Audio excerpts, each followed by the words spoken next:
الحمد لله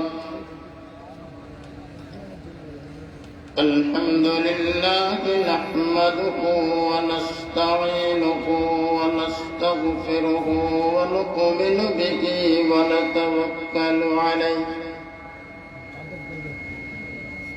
ونعوذ بالله من شرور أنفسنا ومن سيئات أعمالنا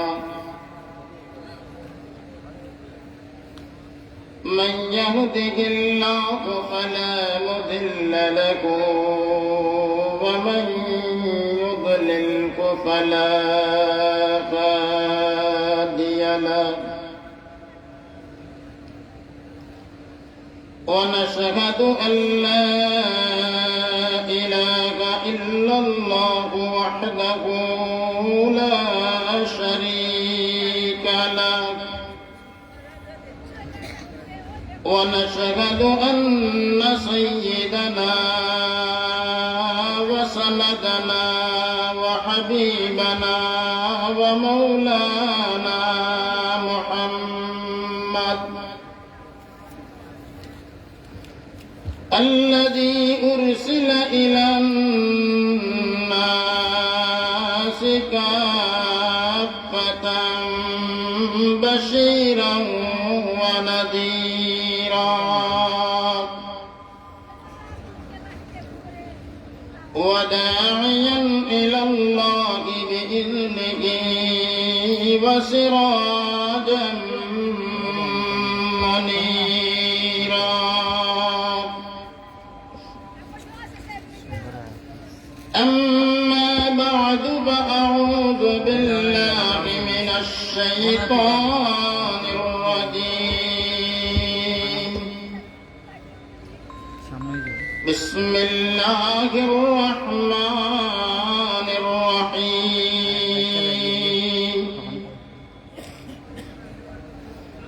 يا أيها النبي قل لأزواجك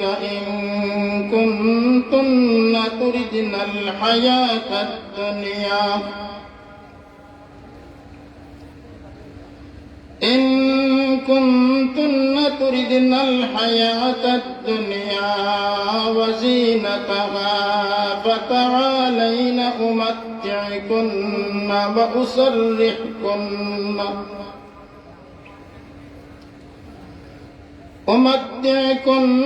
وأسرحكن سراحا جميلا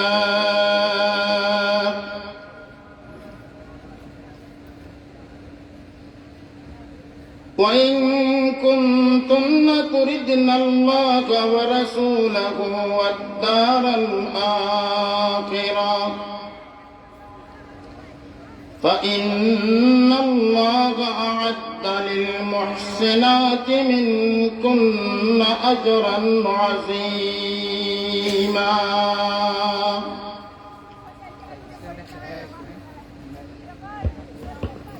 وقال رسول الله صلى الله عليه وسلم المرأة إذا استعطرت فمرت على قوم ليجدوا ريحها فهي زانية أو كما قال عليه الصلاة والسلام صلى الله على سيدنا ومولانا محمد وعلى آله وأصحابه وسلم صلى الله على سيدنا ومولانا محمد وعلى آله وأصحابه وسلم بلغ العلا بكماله كشف الدجى بجماله حسنت جميع خصاله صلوا عليه وآله جمال غسل یوسف پر عشق فقط زلیخا دی اور تیرے روح روشن پر فدا سارے جہانی بلغ العلا بکمالہ کشف الدجى بجمالہ حسنت جميع خصاله صلوا عليه وآله اے خدا دے مجھے عشق محمد اور محمد یوم گن او محمد کی محمد ورد میرا رات و دن بلغ العلا بکمالہ کشف الدجى بجمالہ حسنت جميع خصاله صلوا عليه وآله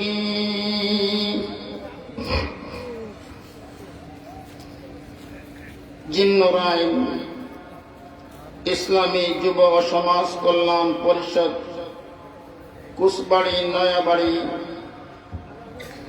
কর্তৃক 13তম বার্ষিক ইসলামী মহাসম্মেলনের চলমান অধিবেশনের সম্মানিত সভাপতি সাহেব,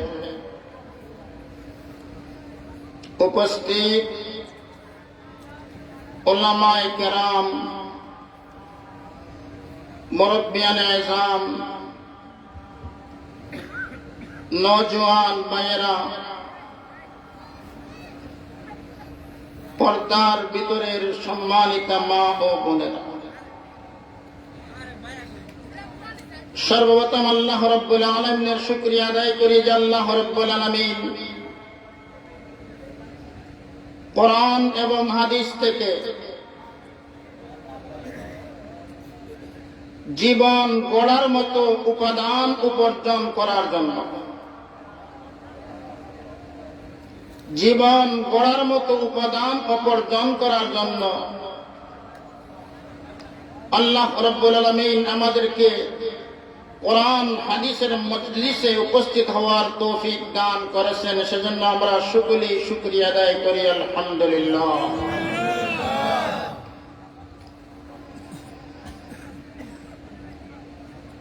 কর্তৃপক্ষ আমাকে আদেশ করেছেন পর্দা এবং নারীদের সম্পর্কে আলোচনা করার জন্য।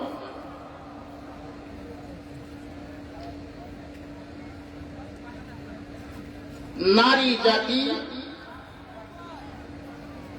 মায়ের জাতি,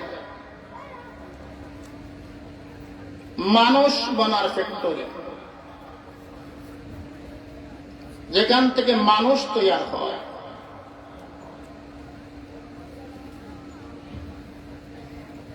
ফ্যাক্টরি যদি ভালো হয়, প্রোডাকশন ভালো। ফ্যাক্টরি যদি খারাপ হয়, প্রোডাকশন খারাপ হয়।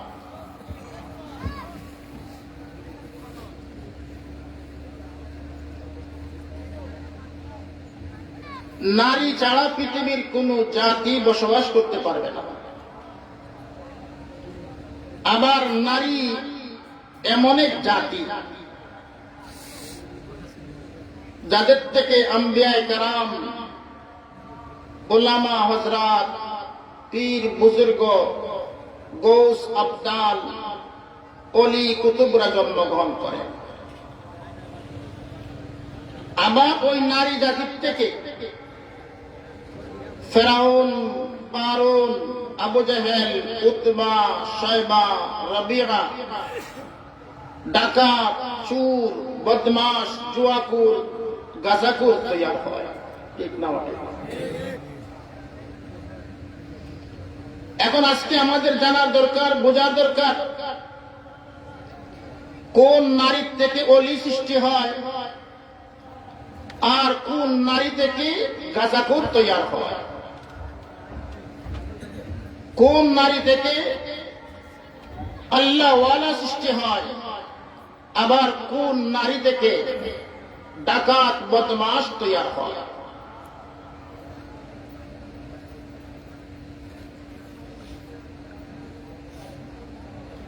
নারী জাতি অত্যন্ত দামি একটা সম্পদ। যদিও বর্তমান বিশ্বে নারীদেরকে পণ্য বানানো হয়েছে, প্রত্যেকটা বাজারের পণ্যের মধ্যে নারীর ফটো দেওয়া হয়েছে।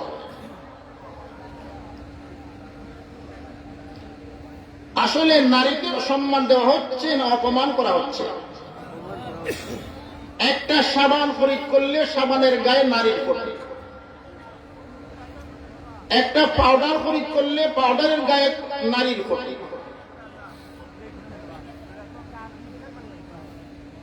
একটা চা, তাজা চা বা বিভিন্ন চা কোম্পানি চার প্যাকেট, তার উপরে নারীর ফটো। এর দ্বারা কি নারীদের সম্মান বাড়ছে না কমছে? সম্মানী জিনিসকে মানুষে এভাবে একেবারে অ্যাভেলেবেল সবার সামনে এভাবে অপমান করতে পারে না। কিন্তু এখন আমরা নিজেরাই নিজেদেরকে অপমান করতেছি। সাইয়্যিদুল মুরসালিন মুহাম্মদুর রাসূলুল্লাহ সাল্লাল্লাহু আলাইহি ওয়াসাল্লাম দুনিয়াতে আসার আগে রোম এবং ইটালিতে, কথা না বললে ভালো হয়,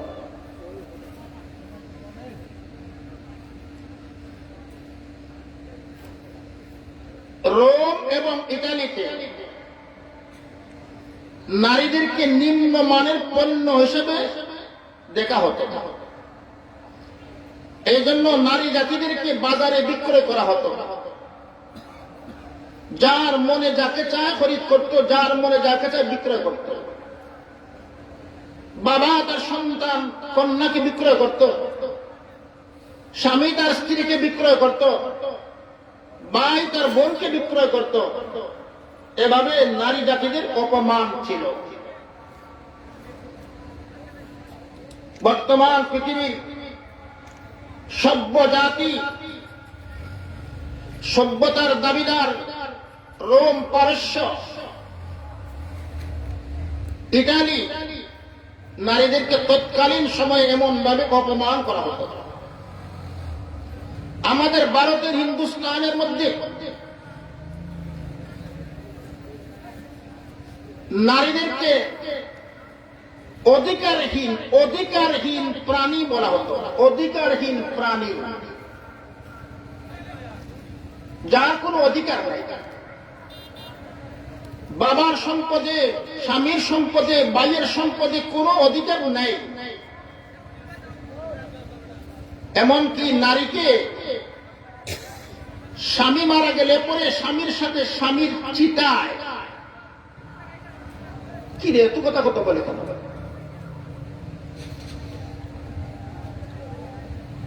স্বামীকে স্বামীর চিতায় জীবন্ত অবস্থায় জ্বালানো হতো। গতকালকে নতুন বধূ ঘরে আসছে, আজকে স্বামী মারা গেছে। স্বামী মারা গেলে পরে এই স্ত্রী আর বাঁচিয়ে থাকার অধিকার নেই। স্বামীকে যে চিতার মধ্যে জ্বালানো হতো, লাকড়ি, গ্যাস বা যেটাই ছিল যার দ্বারা নারীকে জ্বালানো হতো, ওই চিতার মধ্যে জীবন্ত নববধূকেও সাথে সাথে স্বামীর সাথে জ্বালানো হতো। কারণ তার কোন অধিকার নেই। অধিকারহীন প্রাণী হিসাবে তাকে এভাবে স্বামীর সাথে মরতে হইতো। এটা ছিল আমাদের ভারতের ইতিহাস। আফ্রিকার মধ্যে নারী যারা ছিল তারা ছিল কৃতদাস। কৃতদাসকে যেভাবে মানুষ কাজ করায়, নিজের স্ত্রী, নিজের কন্যা, নিজের বোন, নিজের মাকে সেভাবে কৃতদাসের মতো কাজ করাইত। এজন্য অসাধ্য কোন জিনিস, যে সমস্ত জিনিসগুলা পুরুষের পক্ষে সম্ভব নয়, এমন অসাধ্য কাজ দায়িত্ব স্ত্রীর উপর দেওয়া হতো। তৎকালীন সময়ে নারীদের মাধ্যমে আফ্রিকায় ক্ষেত করানো হতো, জমিন তৈরি করানো হতো। কৃতদাসের মতো নারীর সাথে আচরণ করা হতো, তার অধিকার নাই, টর্চারিং করা হতো, মারা হতো, জুলুম করা হতো, প্রতিবাদ করার সুযোগ নাই। আসেন আমাদের আরবের অবস্থা। আরবের মধ্যে নারীরা তারা ছিল উত্তরাধিকারী সম্পদ। আরবের মধ্যে নারীরা ছিল উত্তরাধিকারী সম্পদ। আমাদের দেশের মধ্যে যেভাবে বাবা মারা গেলে পরে ছেলেরা সম্পদ বন্টন করে, আরবের মানুষ বাবা মারা গেলে সেই মাকে সম্পদ হিসেবে বন্টন করে নিত।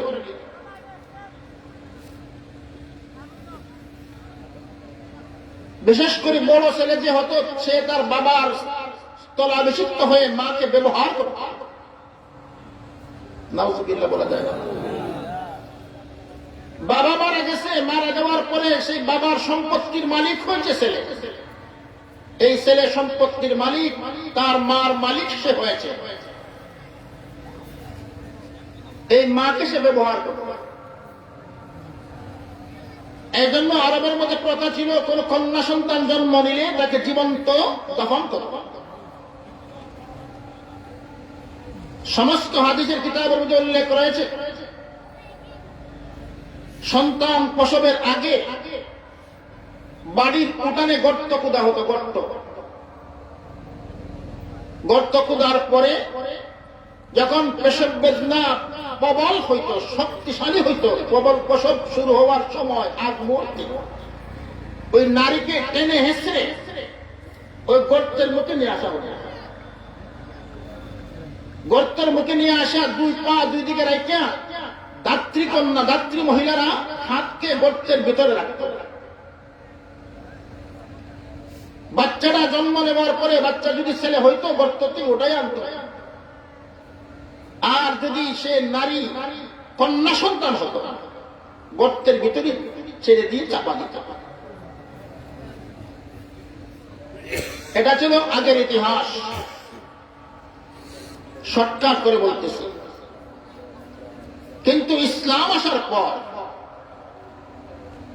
আল্লাহর রাসূল সাল্লাল্লাহু আলাইহি ওয়াসাল্লাম পৃথিবীর মধ্যে নারী জাতিকে যে সম্মান দিয়েছেন, কোরআন এবং হাদিস যে সম্মান দিয়েছে, এই সম্মান পৃথিবীর কোথাও কেউ দিতে পারে নাই। ইসলাম এখন একজন নারী দুইজন পুরুষের সমান সম্পদের মালিক। এক ভাই যে পরিমাণ সম্পদ পাবে তার অর্ধেক সম্পদ একটা বোন পায়। এর জন্য দুই বোন মিলে এক ভাইয়ের সমান সম্পদ পায়। স্বামী মারা গেলে পরে স্বামীর যদি সন্তান না থাকে, 4 ভাগের 1 ভাগ সম্পদের মালিক স্ত্রী হয়, আর যদি সন্তান থাকে তাহলে 8 ভাগের 1 ভাগ সম্পদের মালিক স্ত্রী হয়।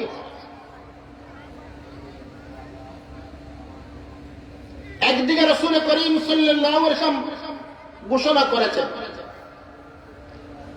যে বাবার মাত্র 3টা কন্যা জন্ম নিয়েছে। কয়টা কন্যা? আপনারা কিন্তু আমার এই ভূমিকাগুলো আগে স্মরণ রাখতে হবে, পরে আমার ওয়াজের সময় কাজে লাগবে।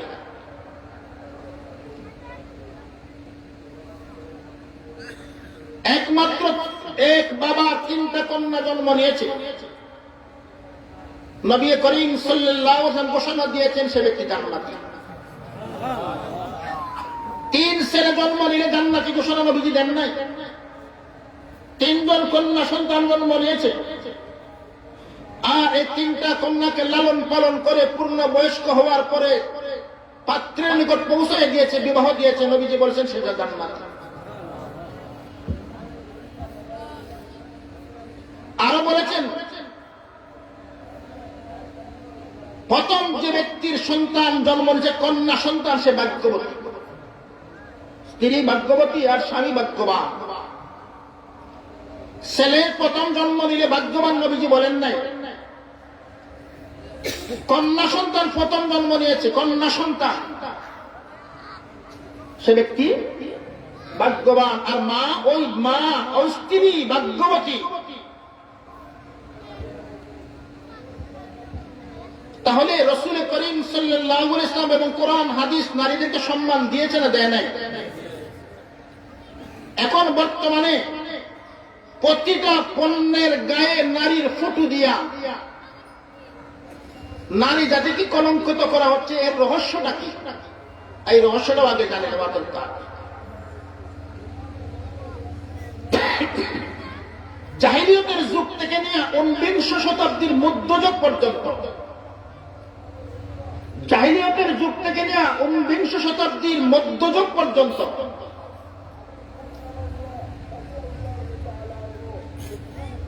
নারী আন্দোলন, নারী স্বাধীনতা ইত্যাদির কোন স্লোগান ছিল না, আন্দোলন ছিল না, পৃথিবীর কোথাও নাই। কিন্তু চতুর ইহুদি গোষ্ঠী এবং খ্রিস্টান জাতি, চতুর খ্রিস্টান জাতি এবং ইহুদি গোষ্ঠী এরা যখন তাদের মা বোনকে, তাদের স্ত্রীদেরকে, তাদের কন্যাদেরকে, তাদের নারী জাতিকে উলঙ্গ বানাইয়া বাজারে যথায় তথায় ব্যবহার করতে শুরু করেছে, যথায় তথায় ব্যবহার করতে শুরু করেছে। তখন তারা দেখলো যে মুসলিম নারীরা তাদেরকেও যদি মাঠে নামানো না যায়, মুসলিম নারীদেরকে যদি মাঠে নামানো না যায়, তাহলে আমরা কিন্তু তাদেরকে প্রতিশোধ দিতে পারতেছি না। এই জন্য 19 শতাব্দীর মধ্যযুগের মধ্যে তারা নারী আন্দোলনের নামে ওই আন্দোলন শুরু করে। পৃথিবীর মধ্যে এখন নারী পুরুষ সমান। আসলে কি নারী পুরুষ সমান? কি বলেন, নারী পুরুষ সমান? নারী পুরুষ সমান এই অধিকার কোরআনেও নাই, হাদিসেও নাই। আমি অনেক সময় বলে থাকি দুই যুগী, হিন্দু যুগী জঙ্গলের ভিতরে ঘর বানাইছে, জঙ্গলের ভিতরে ঘর বানায়, সেখানে তারা বজ বজ করে, তাদের ভগবানকে ডাকে। এরা সন্ন্যাসী, কারোর সাথে সম্পর্ক নাই, সম্পর্কহীন হিসাবে জঙ্গলে বসবাস করে, জঙ্গলে তারা সেখানে থাকে। এখন তো বর্তমানে অ্যাটাচড বাথরুম রয়েছে বা বাথরুমের ব্যবস্থা রয়েছে। আগে কিন্তু মানুষের অ্যাটাচড বাথরুমের ব্যবস্থা ছিল না, বাথরুমগুলো বাইরে থাকতো। এখন ফজরের পর থেকে মুষলধারে বৃষ্টি শুরু হয়েছে। মুষলধারে বৃষ্টি হওয়ার কারণে এখন বৃষ্টি হলে কিন্তু মানুষের পেশরাবের বেগ বেশি হয়, তাই না? যেদিন দেখবেন ওই কয়েকদিন আগে শীত বেশি গেছে, এই দিন কিন্তু পেশরাব বেশি করছে, ঠিক না? শীতের দিনে পেশরাব বেশি হয়, গরমের দিনে পেশরাব বেশি হয় না। এখন মুষলধারে বৃষ্টি শুরু হয়েছে ফজর থেকে নিয়ে এখন দুপুর পর্যন্ত, কত সময় আর পেশরাব আটকানো যায়? নারী পুরুষ সমান। তো স্বামী তার স্ত্রীকে বলতেছে, দেখো আমি কিন্তু আর পেশরাবের জ্বালা সহ্য করতে পারতেছি না, এক কাজ করো, জানালার পাশে তুমি বসো, আর তোমার কান্দে পাড়া দিয়ে আমি পেশরাব করবো জানালা দিয়ে বাইরে। কথা বুঝেন না? জানালার পাশে স্ত্রী বসছে, সে তার স্ত্রীর কান্দে পাড়া দিয়ে পেশরাব করছে। পেশরাবটা বাইরে গেছে না ভিতরে গেছে? বাইরে চলে গেছে। একটু পরে আবার স্ত্রীর পেশরাবের বেগ হয়েছে। এখন কোন নারী পুরুষ তো সমান, তোমার যে অধিকার আমার তো সেই অধিকার সমান। তো আগে তুমি আমার কান্দে পাড়া দিয়ে পেশরাব করছো, এখন আমি তোমার কান্দে পাড়া দিয়ে পেশরাব করবো। জানালার পাশে তুমি বসো, এখন স্বামী জানালার পাশে দাঁড়াইছে, বসছে, আর স্ত্রীদের কান্দে দাঁড়াইয়া পেশরাব করতেছে। পেশরাব বাইরে যেতেছে না, তার মাথায় পড়তেছে। কথা বলছেন না? তাহলে নারী পুরুষ সমান? আল্লাহকে সমান সমান বানাইছে না। এখন প্রশ্ন হলো, ওই খ্রিস্টান জাতি আর ইহুদি জাতি মুসলিম নারীদেরকে পণ্য বানাইবার জন্য যথায় তথায় যখন তখন ব্যবহার করার জন্য ওই নারী আন্দোলনের নামে, নারী উন্নয়নের নামে স্লোগান তুলে আমার মা আমার বোনকে কাঁধে কাঁধ লাগাইয়ে কাজ করাটা, এটা হলো বর্তমান আধুনিকতা। আসলে বাস্তব আধুনিকতা না নারীর ইজ্জত হরণ হয়েছে? একটা কথা মনে রাখবেন,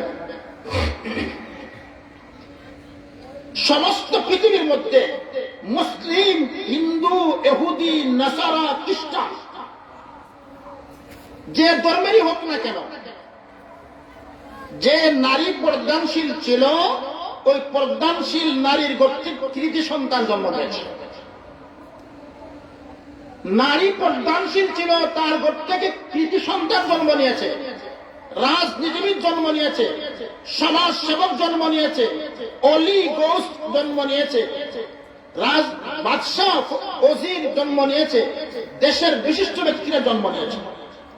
এই জন্য হিন্দুদের শকুন্তলা নামে একটা বই রয়েছে, সেই বইয়ের মধ্যে তাদের হিন্দুদের অতীত ইতিহাস উল্লেখ করেছে। যে তৎকালীন সময়ে ভারতের হিন্দু মহিলা যাদেরকে সূর্য স্পর্শ করে নাই, সূর্য স্পর্শ করে নাই, অর্থাৎ সূর্যের আলো গায়ে লাগতো না, যারা এমন ভাবে থাকত, এদের ঘর থেকেই পৃথিবীর সেরা সেরা মনীষী জন্ম নিয়েছে। এটা তাদের শাস্ত্রীয় বিধান, হিন্দুদের শাস্ত্রীয় বিধান। এবং তাদের মনের একটা চেতনা যে আমি যদি আমার সন্তানকে কৃতি সন্তান বানাইতে চাই, রাজনীতিবিদ বানাইতে চাই, সমাজ সেবক বানাইতে চাই, বাদশাহ বানাইতে চাই, ধনী বানাইতে চাই, মেধাশীল বানাইতে চাই, তাহলে আমার স্ত্রীকে পর্দা দিতে দেখা যাবে। শর্টকাট একটা ইতিহাস আপনারা জানেন, রবীন্দ্রনাথ ঠাকুর জানেন কিনা, শুনছেন কিনা? না, রবীন্দ্রনাথ ঠাকুরের নাম শুনেন নাই? বিশ্বকবি। সে বিশ্বকবি হোক না হোক পরের কথা, মূলত কিন্তু কবি নজরুল ইসলাম বিশ্বকবি। আমি ওদিকে যাচ্ছি না। বিশ্বকবি আপনার রবীন্দ্রনাথ ঠাকুর, তার বাবা তার মাকে কেমন রাখছিল? মা যখন গোসলের প্রয়োজন হতো,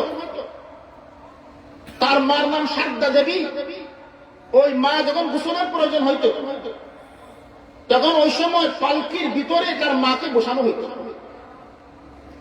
দুইজন মানুষ তার পালকিতে উঠায় নিত, যমুনা নদীর মধ্যে রাখার পরে মা ওই পালকির ভিতরে পর্দার ভিতরে গোসল করত। ওই চাকর, যে চাকরগুলা তার মাকে বহন করে নিয়ে গেছে, পালকি বহন করে নিয়ে গেছে, তারাও তার মাকে দেখতে পারে না। ওই পালকির ভিতরে গোসল করত, গোসল করার পরে গোসল শেষ, তখন তার চাকররা ওই শারদা দেবীকে, রবীন্দ্রনাথের মাকে উঠায় নিয়ে আসবে। জান্নাত পাক না পাক পরের কথা, কিন্তু সে বিশ্বের একজন নাম করা ব্যক্তি হয়েছে কিনা না। আর আজকে সবচেয়ে বড় ইতিহাস যেটা, একটা পর্দানশীল ব্যক্তির ঘর থেকে, মহিলার ঘর থেকে একজন নাম করা মানুষ, মুহাদ্দিস, মুফাসসির, মুফতি, শাইখুল হাদিস, আল্লাহওয়ালা, গোস, কুতুব, আবদাল জন্ম হয় কেন? এর একটা উদাহরণ শেষ করেই আমার ওয়াজ শুরু করব। পর্দানশীল মহিলা যে হয়, এই মহিলা যখন তার স্বামীর সাথে সহবাস করে, সহবাস করার সময় তার দিমাগের মধ্যে, তার মস্তিষ্কের মধ্যে, তার চোখের মধ্যে একমাত্র স্বামীর ছবি থাকে। কার ছবি থাকে? স্বামীর ছবি থাকে। স্বামী ছাড়া কোন পর পুরুষের ছবি, স্বামী ছাড়া কোন পর পুরুষের ছোঁয়া তার অন্তরে, তার দিলে, তার চোখে থাকে না। তখন ওই সহবাসের মাধ্যমে যে সন্তান জন্ম নেয়, ওই সন্তান হয় আলিম, সন্তান হয় অলি, সন্তান হয় গৌস, সন্তান হয় বিশ্বসেরা মানুষ। আর যখনই বেপরদা নারী হয় তখন বেপরদা নারীর চোখের সামনে হাজার হাজার পুরুষরা আসে না নাই? এখন বর্তমান জমানায় দেখছেন এটার নাম কি? মোবাইল। এখন স্বামী আর স্ত্রী সহবাস করতেছে, হাতে কিন্তু মোবাইল। এই মোবাইলের মধ্যে কি দেখতেছে বলেন না? কি ছবি? উলঙ্গ ছবি। তাহলে এখন প্রথমে এই কথাটা বোঝার চেষ্টা করুন যে স্বামী আর স্ত্রী ওই বিশেষ সময়ের মধ্যে তার সামনে কিন্তু উলঙ্গ ফটো। তাহলে এই স্ত্রীর অন্তরে, স্ত্রীর চোখের মধ্যে, স্ত্রীর দিলের মধ্যে স্বামীর ছবি না অন্য মানুষের ছবি? অতএব ওই বাচ্চা, যে বাচ্চা জন্ম নিবে, সে বাচ্চা হবে পৃথিবীর সর্বনিকৃষ্ট সন্তান। এই সন্তান হবে সর্বনিকৃষ্ট। যে সন্তান তার বাবাকে পিটাবে, যে সন্তান তার মাকে লাথি দিবে, যে সন্তান জীবনে নামাজ পড়বে না, যে সন্তান জিনা ছাড়া দুনিয়ার মধ্যে কোনদিন সুনাম অর্জন করতে পারবে না, এই সন্তান শুনবেন অমুক বাড়িতে ঢুকছে, অমুক মহিলার মধ্যে ঢুকছে, অমুকের বাড়িতে গেছে। এটা তার পরীক্ষা করে দেখেন। এটা আমরা কিতাব কুরআন কথা, হাদিসের কথা বলতেছি। আর পর্দানশীল নারী যে সহবাসের সময় কোনদিন কোন অবস্থায় স্বামীর ছবি ছাড়া, স্বামীর ফটো ছাড়া তার অন্তরে, তার দিলে, তার চোখে অন্য কোন পুরুষের ছবি নাই। একমাত্র কার ছবি? স্বামীর ছবি। অতএব সন্তান হয় সুসন্তান, সন্তান হয় কৃতি সন্তান, সন্তান হয় আলিম, সন্তান হয় বড় মুহাদ্দিস, সন্তান হয় ওলি, সন্তান হয় গৌস, সন্তান হয় আবদাল। আমার কথা বুঝতেছেন কিনা? ঠিক না ঠিক? আপনার পরীক্ষা করে দেখতে।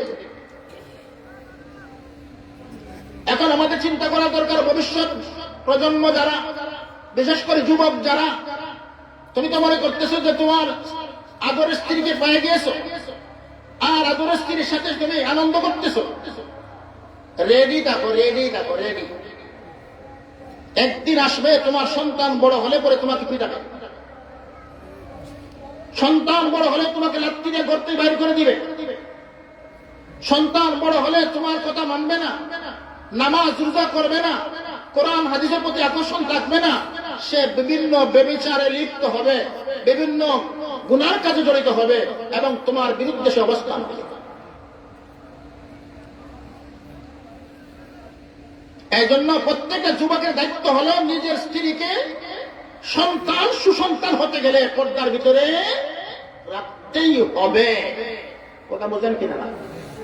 নিজের স্ত্রীকে পর্দার ভিতরে রাখতেই হবে। আর যদি নিজের স্ত্রীকে পর্দার ভিতরে রাখতে না পারেন তাহলে আপনার সন্তান কৃতি সন্তান হবে না, আপনার সন্তান অলি গোস্ত। আমি তেলাওয়াত করেছি সূরাতুল আহজাবের 38 নম্বর আয়াত। يا أيها النبي قل لأزواجك إن كنتن تردن الحياة الدنيا وزينتها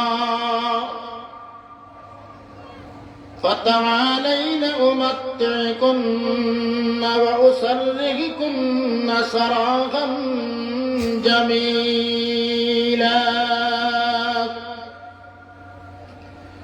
وإن كنتن تردن الله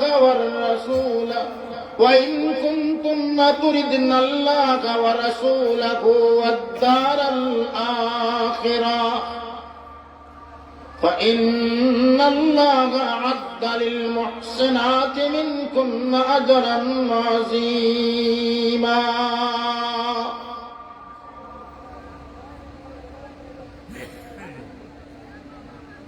এই আয়াতের ব্যাখ্যা বলার আগে একটা হাদিস বলতে হচ্ছে। আমাদের দেশের মধ্যে কোটিপতি, মার্চেন্ট এমন মানুষ আছে না নাই? আপনাদের দৃষ্টিতে সে ধনী না গরিব? সে ধনী না গরিব? টাকার অভাব নেই, বাড়ি গাড়ি নারী সব আছে, আমরা তাকে ধনী বলি, কিন্তু নবীজি তাকে ধনী বলে মনে করেন। নবীজি ধনী কাকে বলছেন?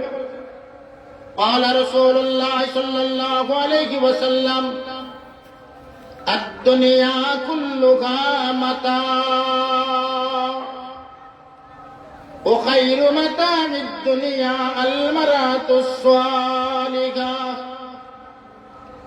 এই সমস্ত দুনিয়ার মধ্যে যা তোমরা দেখতে পাও, টাকা পয়সা, হীরা মণি মুক্তা জৌহর, জায়গা জমি, গাড়ি বাড়ি, এই সবগুলা পণ্য, সবগুলা সম্পদ, কিন্তু সর্বশ্রেষ্ঠ সম্পদ হলো যার স্ত্রী, সতী নারী। কে বলেছেন? কে বলেছেন? কে বলছেন? নবীজি বলেছেন, খায়রু মাতাঈদ দুনিয়া আল মারআতুস সালিহা, পৃথিবীর সর্বশ্রেষ্ঠ সম্পদ হলো যার স্ত্রী, নেক স্ত্রী। নেক স্ত্রী হলো পৃথিবীর সর্বশ্রেষ্ঠ সম্পদ। ওমর ইবনে খাত্তাব রাদিয়াল্লাহু তাআলা খলিফাতুল মুসলিমিন, তখন তো খলিফা নয়, ওমরকে সম্বোধন করে নবী বললেন, আলা উখবিরুকা বিখাইর মিয়া, আলা উখবিরুকা বিখাইর মা ইয়াকনিদুল মারউ আল মারআতুস সালিহা। নবীজি বললেন, ও ওমর, আমি কি বলবো পৃথিবীর সর্বশ্রেষ্ঠ সম্পদ কোন জিনিস? বিখাইরে মা ইয়াকনিজুল মারউ, পৃথিবীর সর্বশ্রেষ্ঠ সম্পদ কোন জিনিস আমি কি তোমাকে বলে দিব? ওমর বলেন ইয়া রাসূলুল্লাহ। নবীজি বললেন, আল মারআতুস সালিহা, যার স্ত্রী নেককার সে পৃথিবীর সর্বশ্রেষ্ঠ ধনী। এখন নেককার স্ত্রী কাকে বলে, তার পরিচয় কি? قال رسول الله صلى الله عليه وسلم إذا نظر إليها سرته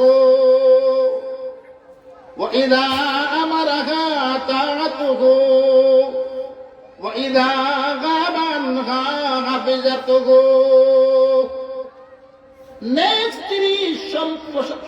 নেক স্ত্রী যাকে নবীজি সর্বশ্রেষ্ঠ সম্পদ বলেছেন, সেই নেক স্ত্রীর পরিচয় কি?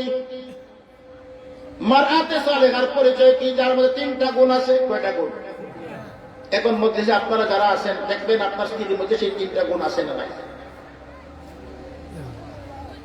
আপনি যদি দেখেন আপনার স্ত্রীর মধ্যে সেই তিনটা গুণ আছে, নবীর হাদিস মোতাবেক আপনার সর্বশ্রেষ্ঠ ধনী। আর আপনার দৃষ্টিতে যদি আপনার স্ত্রীর মধ্যে সেই তিনটা গুণ না থাকে, তাহলে আপনি কোটিপতি থাকতে পারেন,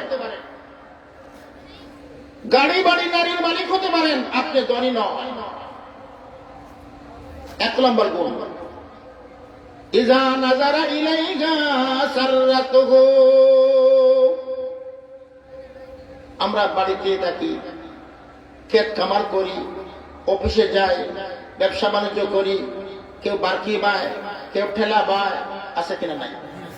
এখন সারাদিন পুরুষ মানুষ অফিসে ছিল, অথবা ঠেলা বহন করেছে, অথবা রিক্সা চালাইছে, অথবা ড্রাইভারি করছে, অথবা জাল মারছে, অথবা পাথর মারছে, যে কিছু হক কাজ করার পরে বিকেলে যখন বাড়িতে আসে, বিকেলে যখন বাড়িতে আসলো, আসার পরে যখন তার স্ত্রী দেখে তাকায়, স্ত্রী দেখে তাকাইলে পরে স্ত্রী ঘরে খানা নাই, গায়ে কাপড় নাই, ঘুমাইবার মতো বিছনা নাই, কিন্তু স্ত্রী হাসি দেয়। স্ত্রী কি দেয়?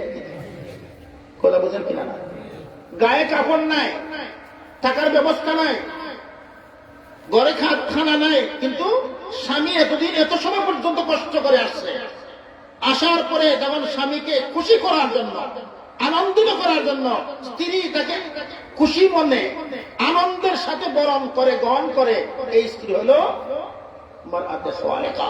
কথা বোঝেন কিনা? এখন আপনি তাকে শাড়ি দিতে পারেন নাই, কাপড় দিতে পারেন নাই, বিছনা সঠিক দিতে পারেন নাই, কসমেটিক দিতে পারেন নাই, অথবা তার মনের চাহিদা মতো আপনি তাকে ঘুরাইতে পারেন নাই, আড্ডা দিতে পারেন নাই, পার্কে নিতে পারেন নাই। এখন বিকাল বেলা আপনি আসছেন, এখন বৈশাখ মাসের অন্ধকার। কথা বলেন কিনা? বৈশাখ মাসের অন্ধকার বুঝেননি আপনারা? কি কালো চেহারা, বেজা। এমন স্ত্রী যদি হয়, তাহলে ওই স্ত্রী কিন্তু নেক নয়, মারাতে সালেহা নয়।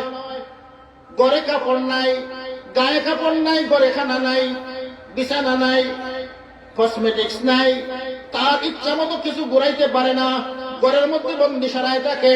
কিন্তু যখন স্বামী ঘরে আসে, ঘরে আসলে পরে স্বামীকে আনন্দের সাথে গ্রহণ করে, স্বামীর খেদমতের জন্য রেডি হয়, স্বামীকে খেদমত করার জন্য প্রস্তুত হয়ে দৌড়াইয়া বাইর হয়, ওই নারী হলো মারআতে সালেহা। এক নম্বরে আমি বলছি না, নবী বলছে।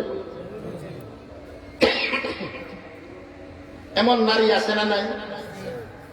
তাহলে আপনি এখন জরিপ করেন, এখন আপনি দেখতে পারেন আপনার স্ত্রীর সম্পর্কে। এখন আপনি জরিপ করেন, যারা আমার ওয়াজের মধ্যে আছেন আর যারা আমার ওয়াজ শুনতেছেন, আপনি তালাশ করে দেখেন আপনার স্ত্রী নেক না বল, মারাতে সালেহা না মারাতে সালেহা নয়। 2 নম্বর, ইজা আমারাকা তাআতুহু। 2 নম্বর, স্ত্রীর মধ্যে গুণ যদি হয়, স্বামী যখন যা আদেশ করে তার সাথে সাথে পালন করে। স্বামী আদেশ করেছে আমার জন্য 1 গ্লাস পানি নিয়ে আসো, তুমি নিয়ে আসো।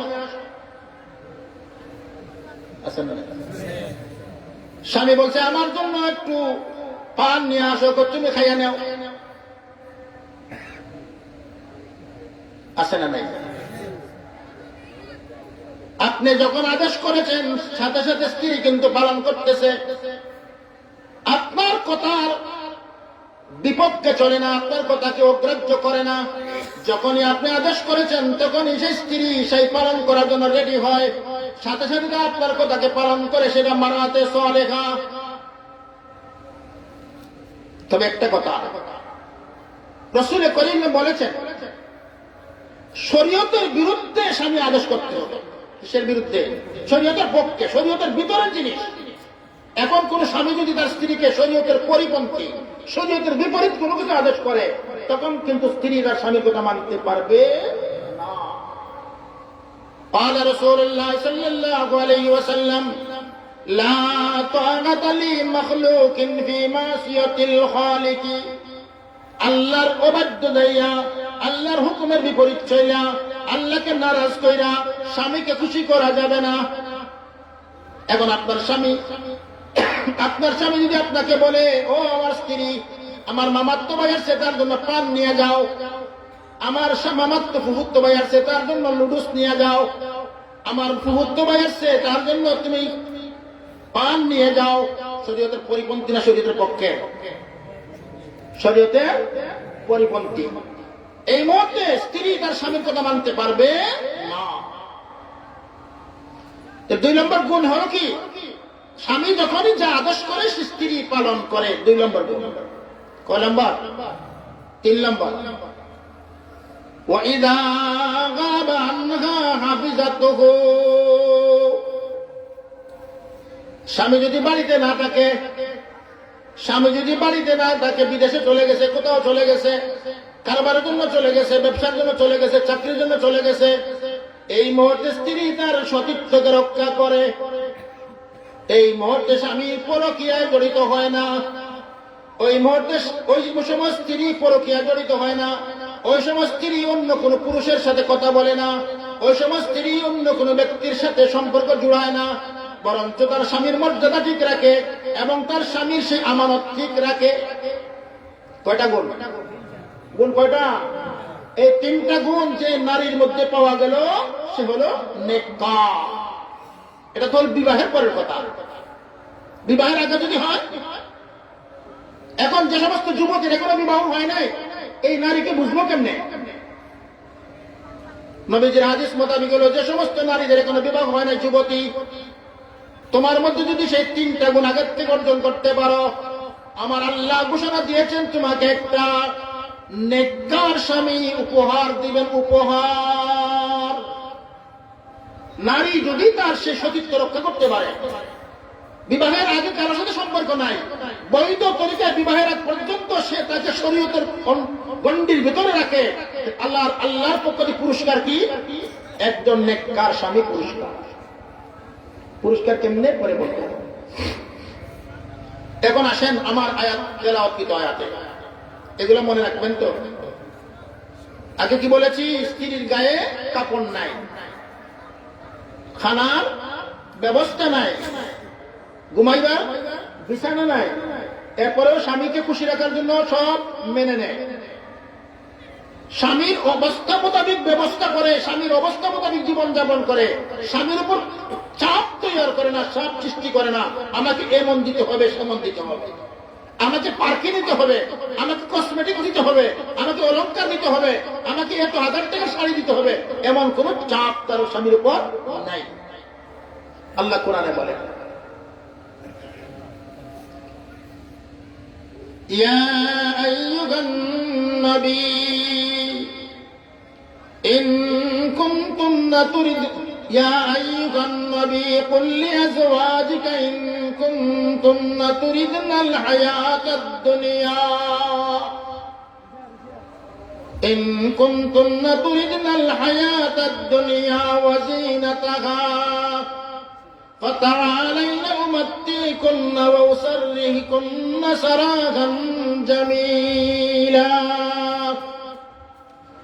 وإن كنتن تردن الله ورسوله والدار الآخرة فإن الله أعد للمحسنات منكن أجرا عظيما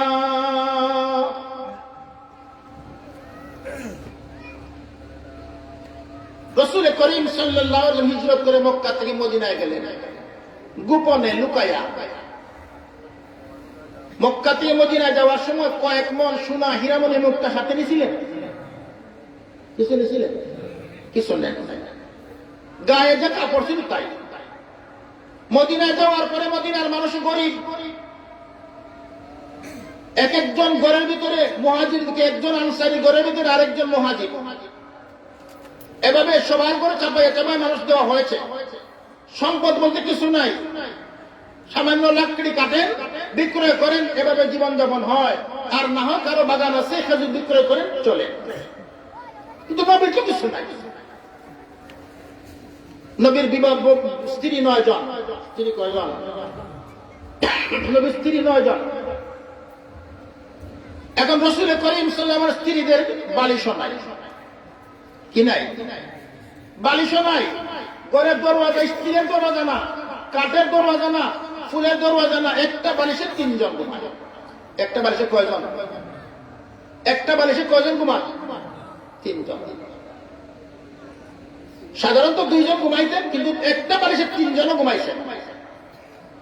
নবীজি আর মাইমুনা এখানে বালিশে মাথা রাখছেন, দেখেন দেখেন, এইটা বালিশ।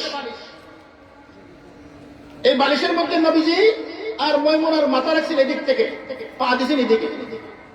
আব্দুল ইবনে আব্বাস রাদিয়াল্লাহু তাআলা নবীর জেঠ শালীর ছেলে, মাথা রাখছেন মাঝখানে, পা দিয়েছেন ওদিকে। এক বালিশে কয়লা কয়টা? কয়টা? তাহলে বোঝা গেল নবীর জন্য বালিশ একটা, নবীর স্ত্রীর জন্য বালিশ একটা, মেহমানের জন্য বালিশ একটা ছিল।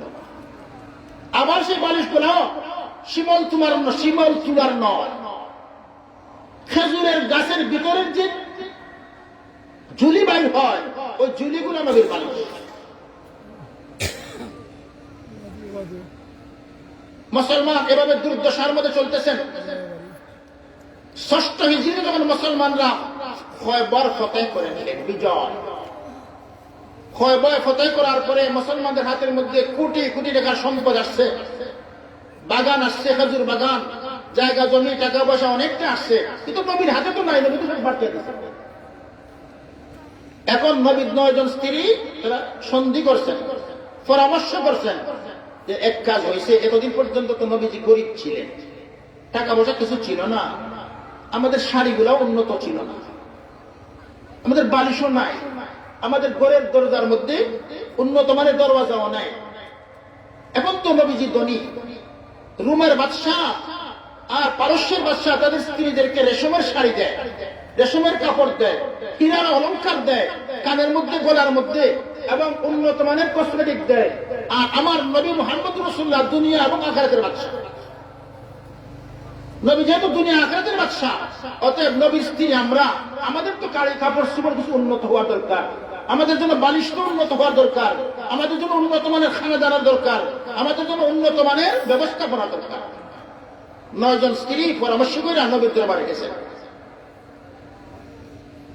নবীর দরবারে যেয়ে বলে দরখাস্ত করছেন, ইয়া রাসূলুল্লাহ, এতদিন তো আমরা মেনে নিছি, কারণ আপনার সম্পদ বলতে কিছু ছিল না, এখন তো খয়বরের যুদ্ধ হওয়ার পরে এখন লক্ষ লক্ষ মিলিয়ন মিলিয়ন টাকার সম্পদ আপনার হাতে আসছে।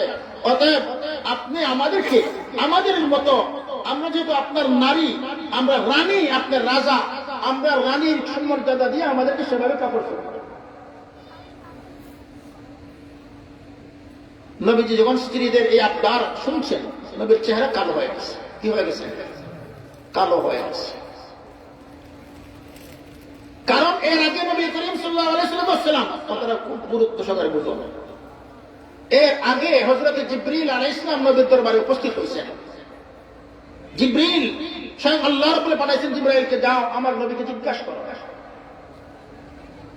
আতুহিব্বু আন তাকুনা নাবিয়্যাম মালিকা ওয়া আন তাকুনা নাবিয়্যাম মিসকিনা। সাইয়্যিদুল মুরসালিনকে জিজ্ঞাসা করো, 3 নবী হইয়া বাদশা হইবেন, নবী ও বাদশাহ, নবী হইয়া বাদশা হইতে চান না নবী হইয়া ফকির? নবী ও কিছু নাই, নবী হইয়া বাদশা সুলাইমানের মতো, দাউদ আলাইহিস সালামের মতো নবী ও বাদশাহ। আপনি নবী হইয়া বাদশা হইবেন না নবী হইয়া ফকির হইবেন? কোনটা? নবীজির মনে মনে একটু আকর্ষণ ছিল যে আমি নবী হইয়া বাদশা হব। নবী তো নবী আসি, নবী হইয়া বাদশা হইলে অসুবিধা কি? এটা নবীর মনের মধ্যে একটা আকর্ষণ ছিল। জিবরিল আলাইহিস সালাম ইশারা করছেন, এই রাস্তা না ওই রাস্তা। আনতাকুনা নাবিয়্যাম মিসকিনা, আপনি নবী হয়ে মিসকিন হওয়াকে পছন্দ করুন। নবী মিসকিন, তো নবী করিম সাল্লাল্লাহু আলাইহি ওয়াসাল্লাম যেহেতু নবী হয়ে মিসকিন হওয়াকে, গরীব হওয়াকে পছন্দ করেছেন, আল্লাহ রাব্বুল আলামিন তাকে হুকুম দিয়েছিলেন, আপনি চাইলে উহুদ পাহাড় 7 মাইল লম্বা, 7 মাইল চওড়া, কয় মাইল? 7 মাইল লম্বা, 7 মাইল চওড়া, এই উহুদ পাহাড় সবকে সোনা বানিয়ে দিব। নবী বলেন, না, আমি চাই নবী হইয়া মিসকিন, ফকির, একদিন খাইলে আরো 2 দিন 3 দিন যেন খাইতে না পাই। এজন্য নবীর মাসের ঘরের ভিতরে মাসের পর মাস নবীর চুলায় আগুন জ্বলত না। একদিকে নবী হইয়া ফকির হওয়াকে পছন্দ করেছেন, আর আরেকদিকে স্ত্রীরা বলতেছে উন্নত মানের কাপড় দেওয়ার জন্য, উন্নত মানের শাড়ি দেওয়ার জন্য, উন্নত মানের গয়না দেওয়ার জন্য, উন্নত মানের কসমেটিক দেওয়ার জন্য। এখন রাসূলের চেহারা কালো হয়ে গেল। রাসূল করিম সাল্লাল্লাহু আলাইহি ওয়াসাল্লাম বেজার হয়ে গেলেন, বলেন তোমাদের সাথে আমার সম্পর্ক নাই।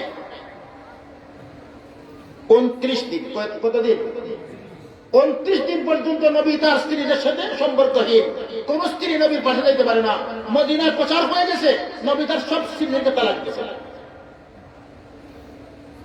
প্রচার হয়ে গেছে, নবী তার স্ত্রীদেরকে তালাক দিয়েছে, কারণ নবী তো বিছনায় যায় না, নবী তো কোন স্ত্রীর সাথে কথা বলে না, নবী তো স্ত্রীর সাথে কোনো সম্পর্ক রাখে না। 29 দিন পর্যন্ত নবীর সাথে স্ত্রীদের সম্পর্ক নাই।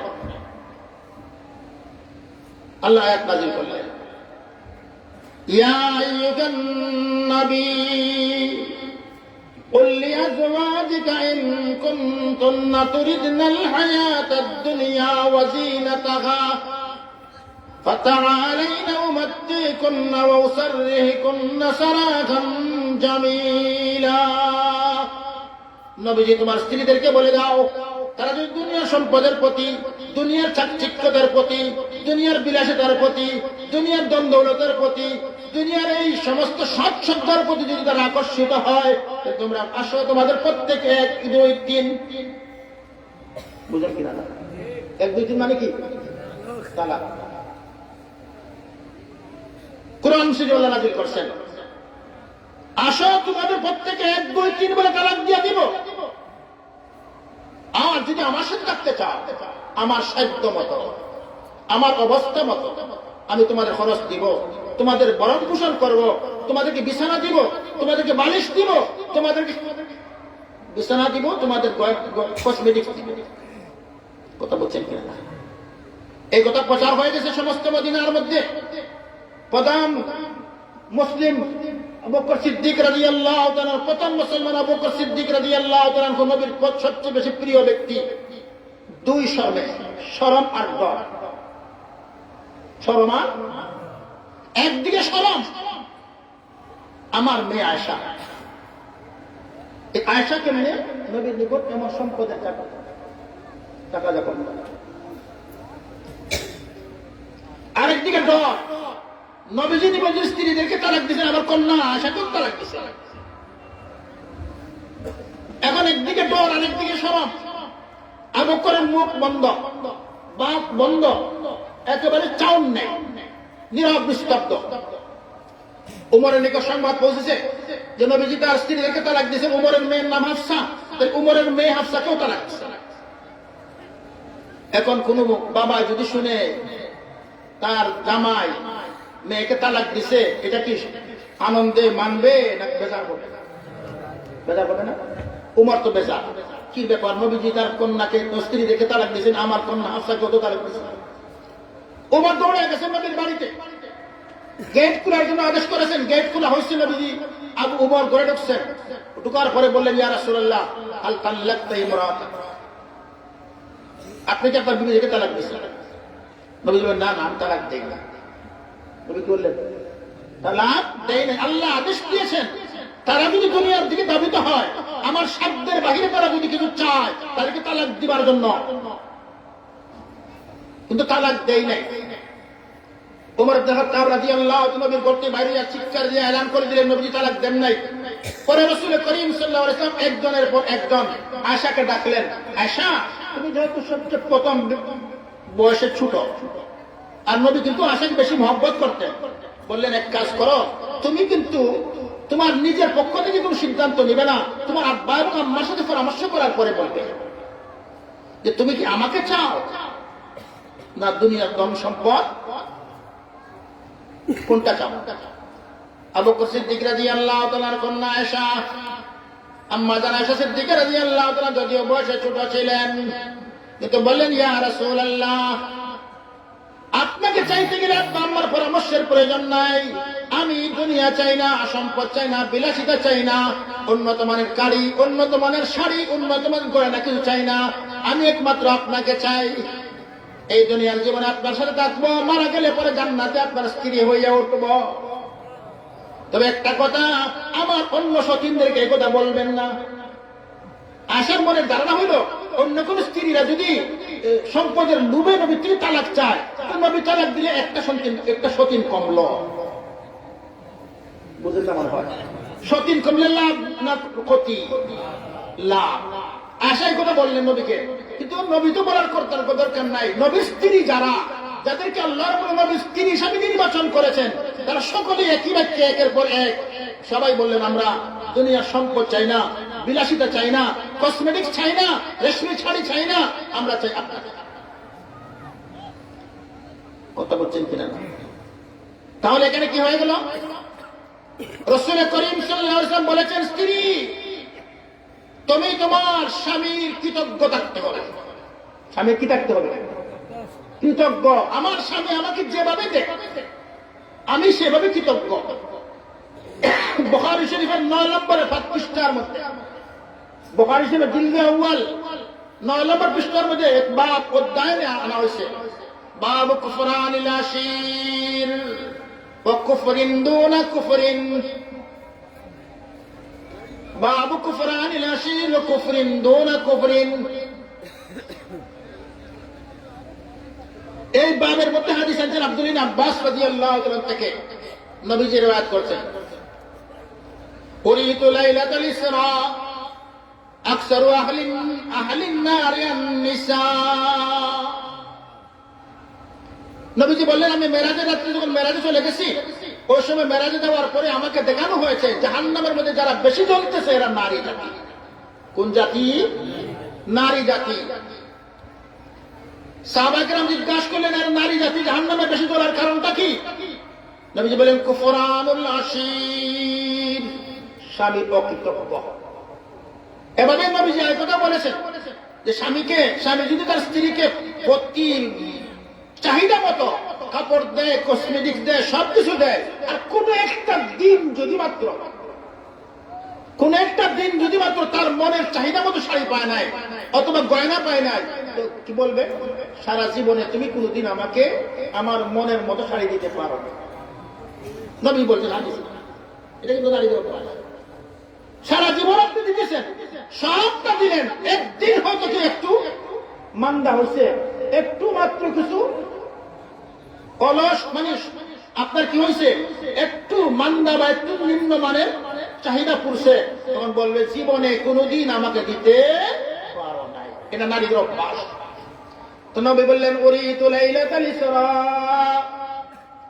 আকসারু আহলিন নার নিসা, মেরাজের রাতে আমাকে দেখানো হয়েছে জাহান্নামের মধ্যে অধিকাংশ মানুষ যারা তারা কিন্তু নারী। এরা কারা? আপনার অসুবিধা হইতেছে? নারী জাহান্নামে বেশি জ্বলতেছে কেন? নবীজি বললেন এরা স্বামীর অকৃতজ্ঞ। তাইলে নারীরা যে নারীদের স্বামীর কৃতজ্ঞ হয় না, স্বামীর কৃতজ্ঞতা পালন করে না, স্বামীকে সেই মর্যাদা দেয় না, চেহারা সুন্দর হবে না বৈশাখ মাসের অন্ধকার হবে। বৈশাখ মাসে অন্ধকার, ওই নারী নেক না বদ? বদ নারী। কথা বলছেন কিনা? তাহলে স্ত্রী তার স্বামীর কৃতজ্ঞতা পালন করতে হবে। আমার স্বামী আমাকে যেভাবে দিয়েছে আমি সেভাবে সেটা পালন করতে বাধ্য।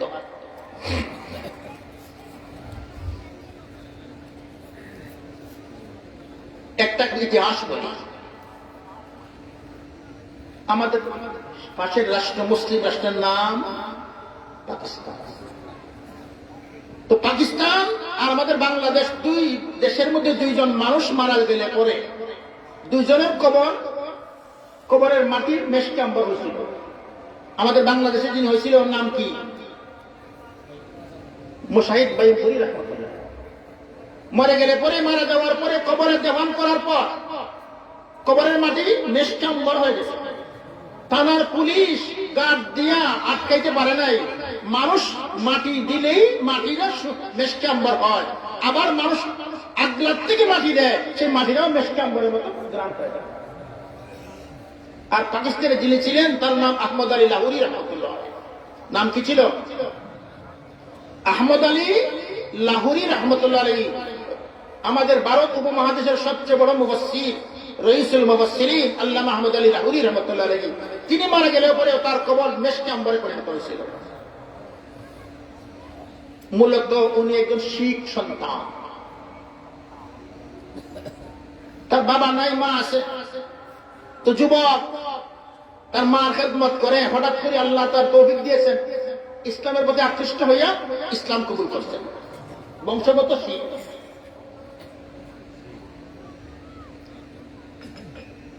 আমার মা বোন যারা যেখানে আমার আওয়াজ শুনতেছে, আপনারা একটু উপলব্ধি করবেন, এই ঘটনাটা আপনার জীবনের ফাতে হিসেবে স্মরণ রাখবেন। আহমদ আলী লাহোরী রহমতুল্লাহ যুবক, একমাত্র মা, তাও শিখ, শিখ বংশের মানুষ।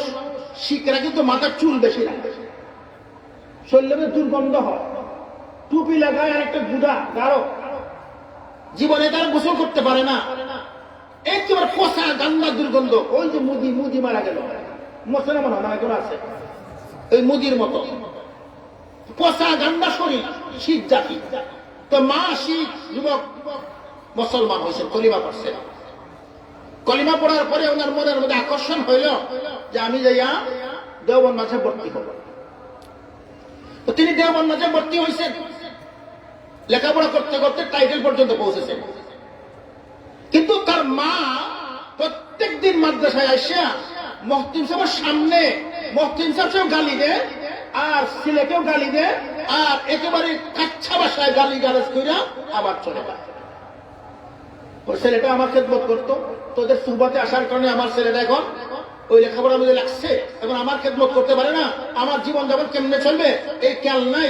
এখন সে ব্যক্তি মুসলমান হয়ে গেছে, এটা আমাদের ধর্মের বিপক্ষে চলে গেছে, প্রত্যেকদিন গালি দেয়। কিন্তু ছেলে কোনো জবাব দেয় না। দেওবন্দ মাদ্রাসার হুজুররাও জবাব দেয় না, গালি দেয়, গালি শুনে তারা বাস শুনতেছে। যখন টাইটেলের ক্লাসের মধ্যে আসছেন, এদিকে শেখুল হিন্দ রহমতুল্লাহ আলাইহি দেওবন্দ মাদ্রাসার শেখুল হিন্দ নাম শুনছেন আপনারা, মাহমুদ হাসান দেওবন্দি রহমতুল্লাহ আলাইহি, ওনার সহপাঠী ক্লাসমেট। তো ওনার সহপাঠী ক্লাসমেট একজন, তো তার একটা কন্যা যুবতী বিবাহের উপযুক্ত হয়েছে। হঠাৎ করে তার স্ত্রী বললেন, ও স্বামী, তোমার কি মনে আছে আমাদের কন্যা যে বিবাহের উপযুক্ত হয়ে গেল, তার জন্য একটা পাত্র তলাশ করে দরকার নেই? বলে, হ্যাঁ, কথা তো সত্য। আমি তো মাদ্রাসা নিয়ে ব্যস্ত, আমাদের কন্যা যে বিবাহের উপযুক্ত হয়ে গেছে তার তো খবর নাই, তার জন্য একটা পাত্র তলাশ করার কথা। তিনি পাকিস্তানের মাদ্রাসাগুলো আমি তলাশ করতেছেন, কিন্তু সেই সুনা তো আর পাওয়া যায় না। যিনি যে সুনা তলাশ করতেছেন সেই সুনা পাওয়া যায় না। পাকিস্তানের মাদ্রাসাগুলোর মধ্যে তলাশ করতে করতে এই পাত্র আর পাওয়া যায় না। আসছেন দেওবন্দ মাদ্রাসায়। দেওবন্দ মাদ্রাসায় আসার পরে ক্লাসমেট মাহমুদ হাসান দেওবন্দি রহমতুল্লাহকে সাথে নিয়ে দৌড়ার জমাতে গেছেন, টাইটেলের ক্লাসে গেছেন। যাইয়াই ওই ছেলের প্রতি চোখ পাচ্ছে। মাহমুদ হাসান দেওবন্দি রহমতুল্লাহকে বলতেছেন, ওই যে ছেলেটা, এই ছেলেটা কে? শেখুল হিন্দ রহমতুল্লাহ বলতেছেন, এই ছেলেটা একজন শিখ বংশের, তার মা শিখ, তার বাবা নাই, মুসলমান হওয়ার কারণে আত্মীয় স্বজন থেকে সে বিচ্ছিন্ন, আত্মীয় স্বজন তাকে কিছু দিচ্ছে না, আর মা প্রত্যেকদিন সে গালাগালি করে, একেবারে নিঃস্ব বলতে যাকে নিঃস্ব বলে, তার নাই বলতে সব আছে, নাই বলতে সব আছে। বুঝছেন তো? নাই বলতে সব আছে। বলে নাই বলতে যা বলা হয় সবটাই তা, গায়ের কাপড়ও নাই। মাহমুদ হাসান দেওবন্দি রহমতুল্লাহ আলাইহির সাথে জিজ্ঞাসা করার পরে যখন তিনি বললেন ওইটা শিখ বংশ, ওনার সহপাঠী ক্লাসমেট বলে দিলেন, সে ব্যক্তি যদি বিবাহ করতে চায় আমার কন্যা তার নিকট বিবাহ দিব। শেখুল হিন্দ রহমতুল্লাহ আলাইহি বলেন, ও বন্ধু, আমার সহপাঠী ক্লাসমেট, শোনো, তুমি একজন উপরের মানুষ, এত বড় একজন আলিম মানুষ, তোমার একটা কন্যা, এক উপযুক্ত কন্যাকে একটা উপযুক্ত স্বামীর নিকট বিবাহ দিবা। এটা তো শিখ মানুষ, তার গায়ের মধ্যে দুর্গন্ধ, তার কোনো কাপড় চোপড় নাই, মা প্রত্যেকদিন গালি দেয়, জায়গা নাই, জমি নাই, বাড়ি নাই, ঘর গাড়ি নাই। তিনি বলেন, না, আমি যাকে চয়েস করেছি আমি তার নিকট বিবাহ দিব। কেমন বিবাহ? চয়েসটা সঠিক না অঠিক? কেমন সঠিক? আরেকটা ইতিহাস বলতেছি আরেক দিক থেকে। আপনার আবু হুরায়রার নাম শুনছেন? নবীর সাহাবী আবু হুরায়রার নাম শুনেন নাই? আবু হুরায়রা রাদিয়াল্লাহু তাআলা আনহুর কন্যা বিবাহ করেছেন সাঈদ ইবনে মুসাইয়্যিব। রাবীদের মধ্যে, তাবিনদের মধ্যে সাইয়্যিদুত তাবিন সাঈদ ইবনে মুসাইয়্যিব রাহমাতুল্লাহি আলাইহি পৃথিবীর সেরা তাবিঈ। 55 বছর যিনি এশার ওযু দ্বারা ফজরের নামাজ পড়ছেন। যখন 63 সালের মধ্যে মদিনা শরীফের মধ্যে, মদিনার মসজিদে আযান হইতো না, একা একা তিনি মসজিদে যাইতেন। নবীজির রওজা শরীফ থেকে আযান হইতো, নবীজির রওজা শরীফ থেকে ইকামত হইতো। এই সময় বাদশার জুলুমের কারণে মসজিদ বন্ধ ছিল। ওই সাঈদ ইবনে মুসাইয়্যিব কিন্তু আবু হুরায়রার দামাদ। আবু হুরায়রার মেয়ে একজন তৎকালীন সময়ে সারা মদিনার সবচেয়ে সুন্দরী, আরেকদিকে হাফিজুল হাদিস, হাদিসের হাফিজ ছাপ, পুরো 30 পারা কোরআনের হাফিজ, 30 পারা কোরআনের হাফিজ, নবীর হাদিসের হাফিজ। আবার সারা মদিনা সবচেয়ে সুন্দরী, আরেকদিকে আবু হুরায়রার নাতিন কার? আবু হুরায়রার নাতিন। তৎকালীন সময়ে সারা পৃথিবীর মুসলিম বাদশা আব্দুল মালিক ইবনে মারওয়ান ওই সাঈদ ইবনে মুসাইয়্যিবের দরবারে উপস্থিত হইয়া বলতেছে, জনাব, আমি বর্তমান পৃথিবীর খলিফাতুল মুসলিমিন আব্দুল মালিক ইবনে মারওয়ান, সমস্ত পৃথিবীর মুসলমানদের বাদশা আব্দুল মালিক ইবনে মারওয়ান, আমার বড় ছেলে ওলীদ, আমি মারা গেলে পরে সে বাদশা।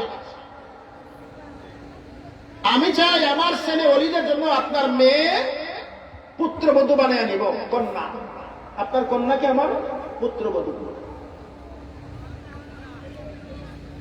আমার ছেলের জন্য তোমার মেয়েকে প্রস্তাব দিলাম। সাঈদ ইবনে মুসাইয়্যিব রাহমাতুল্লাহ বলেন, আমি চাই না আমার কোন অংশ জাহান্নামে জ্বলুক, তাই আমার মেয়ে তোমার ছেলের নিকট বিবাহ দিলে পরে তোমার ছেলে বাদশা হবে, আর আমার মেয়ে হবে বাদশার স্ত্রী, বাদশা রাজার স্ত্রী রানী। এখন আমার এই কন্যার পর থেকে যে জন্ম বাচ্চাগুলো জন্ম নিবে তাদের মিজাজ, তাদের মস্তিষ্ক সবাই কিন্তু বাচ্চাদের মতো হবে। আমার অংশগুলো জাহান্নামে জ্বলবে, আমি অংশটা সহ্য করতে পারি না।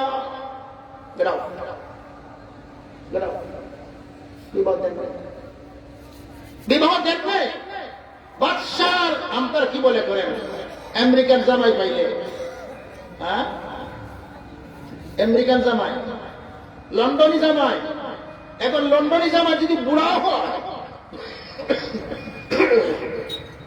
জামাই বুড়া, লন্ডন তাকে নিজের একেবারে কচি যুবতী মেয়েকেও বিবাহ, ঠিক না? ঠিক। আরে লন্ডন তো যাইবো, আমি তো যাইব লন্ডন যাওয়ার জন্য নিজের কচি কন্যাকে বুড়া জামাইয়ের নিকট বিবাহ দেয়। লন্ডন যাবে, আমেরিকা যাবে, অথচ সাঈদ ইবনে মুসাইয়্যিব রাহমাতুল্লাহ আলাইহি বাদশার প্রস্তাবকে নাকচ করে দিয়েছেন, গাও তোমার সাথে, তোমার ছেলের সাথে আমার মেয়ে বিবাহ দিব। হঠাৎ করে ওনার ক্লাসের মধ্যে একজন আবু বিদাহা ছাত্র 3 দিন ক্লাসে আসে নাই, ক্লাসে 3 দিন পর্যন্ত আসে নাই। জিজ্ঞাসা করলেন 3 দিন পরে আসলে পরে, আবু বিদাহা 3 দিন পর্যন্ত ক্লাসে আসে নাই কেন? হুজুর আমার বউ মারা গেছে। অসুবিধা হইতেছে? হুজুর আমার বউ মারা গেছে, একটা ছোট বাচ্চা, মা মারা যাওয়ার কারণে ছোট বাচ্চা সারাদিন কান্দে, মা হারা বাচ্চাকে কন্ট্রোল করতে যাই আর 3 দিন ক্লাসে আসতে পারি নাই। এখন বাচ্চা কি করেছো? যে বাচ্চাকে তার ফুফুর নিকট পৌঁছায় দিয়া আপনার ক্লাসে আসছি। জিজ্ঞাসা করলেন বিবাহ করা দরকার আছে? হুজুর আমার তো বউ একটা মারা গেছে, বাচ্চা ছোট একটা আছে, আমাকে কে বউ দিবে? বাড়ি নাই, ঘর নাই, কিছু নাই, আমি সাঈদ ইবনে মুসাইয়্যিব রাহমাতুল্লাহ আলাইহি বলেন, আমার কন্যাকে তুমি বিবাহ করবা কিনা না? আমার কন্যাকে তুমি বিবাহ করবা কিনা না? এখন কি বলবেন? হুজুর আপনি যদি ছেলে বানান কে আপত্তি করবে? আপনি যদি ছেলে বানান কে আপত্তি করবে?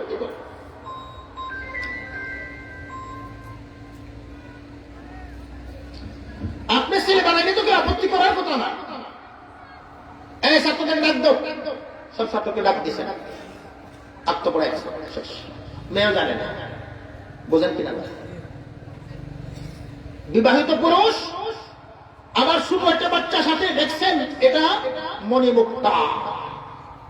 এই জামাই মণিমুক্তা, দুনিয়ার সম্পদের মালিক না, কিন্তু হাদিসের হাফিজুল হাদিস। এই ব্যক্তির নিকট আমার কন্যা বিবাহ দিব না, তো কার নিকট বিবাহ দিচ্ছেন? সন্ধ্যাবেলা এখন মাগরিবের নামাজের পরে নিজের কন্যাকে, সাঈদুল মুসাইয়্যিব নিজের কন্যাকে নিয়ে আবু উবাইদার বাসাতে নক করছেন, ঘরে দরজা খুলল, কে? আমি সাঈদ। কোন সাঈদ? আমি তোমার উস্তাদ সাঈদ। উড়াউড়ি করে তাড়াতাড়ি দরজা খুলছেন, হুজুর আসছে।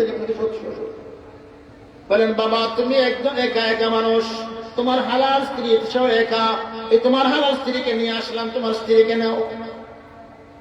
এখন ঘরের মধ্যে কাপড় নাই, কিছু নাই, যে পাঞ্জাবিটা ধুইয়া দিছে মাত্র পিন্ধার জন্য, ওই কামাবি পাঞ্জাবিটা কেন ভিজা রয়ে গেছে।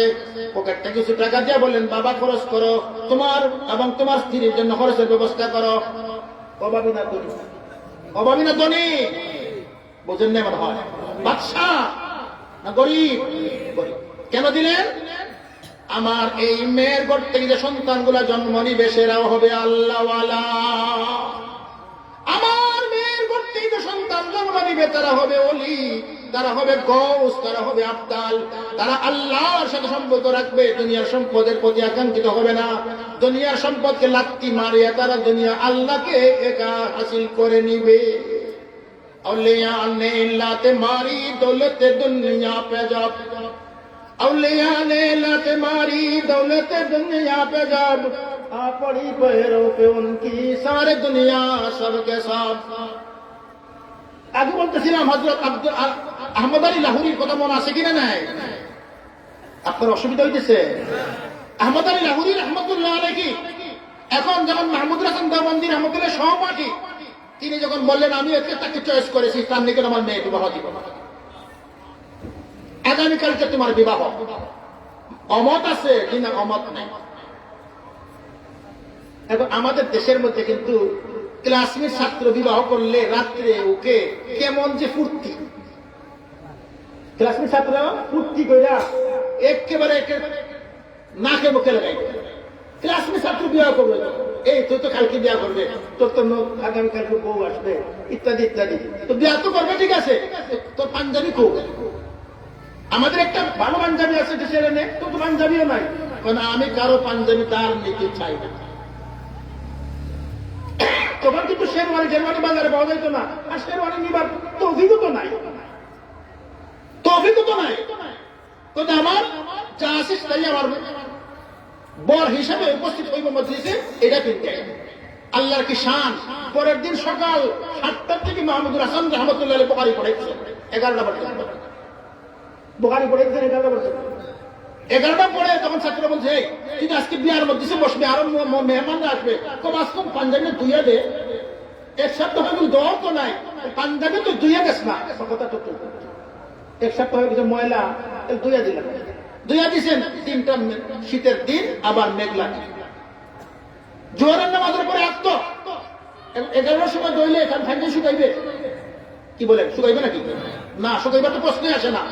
এখন জোহরের নামাজের টাইম কাছে হয়ে গেছে, পাঞ্জাবি ভিজা পাঞ্জাবি নিয়ে গেছেন মক্তবে, এই মতবহ রান্দার ঘরে চুলার পাশে, যারা দিতেছেন কিছু শুকাইবার জন্য, শুকাই দিয়েছেন, মুয়াজ্জিন আযান দিয়ে গেছে, ওই ভিজা পাঞ্জাবি গায়ে দিয়া মজলিসে বসছে।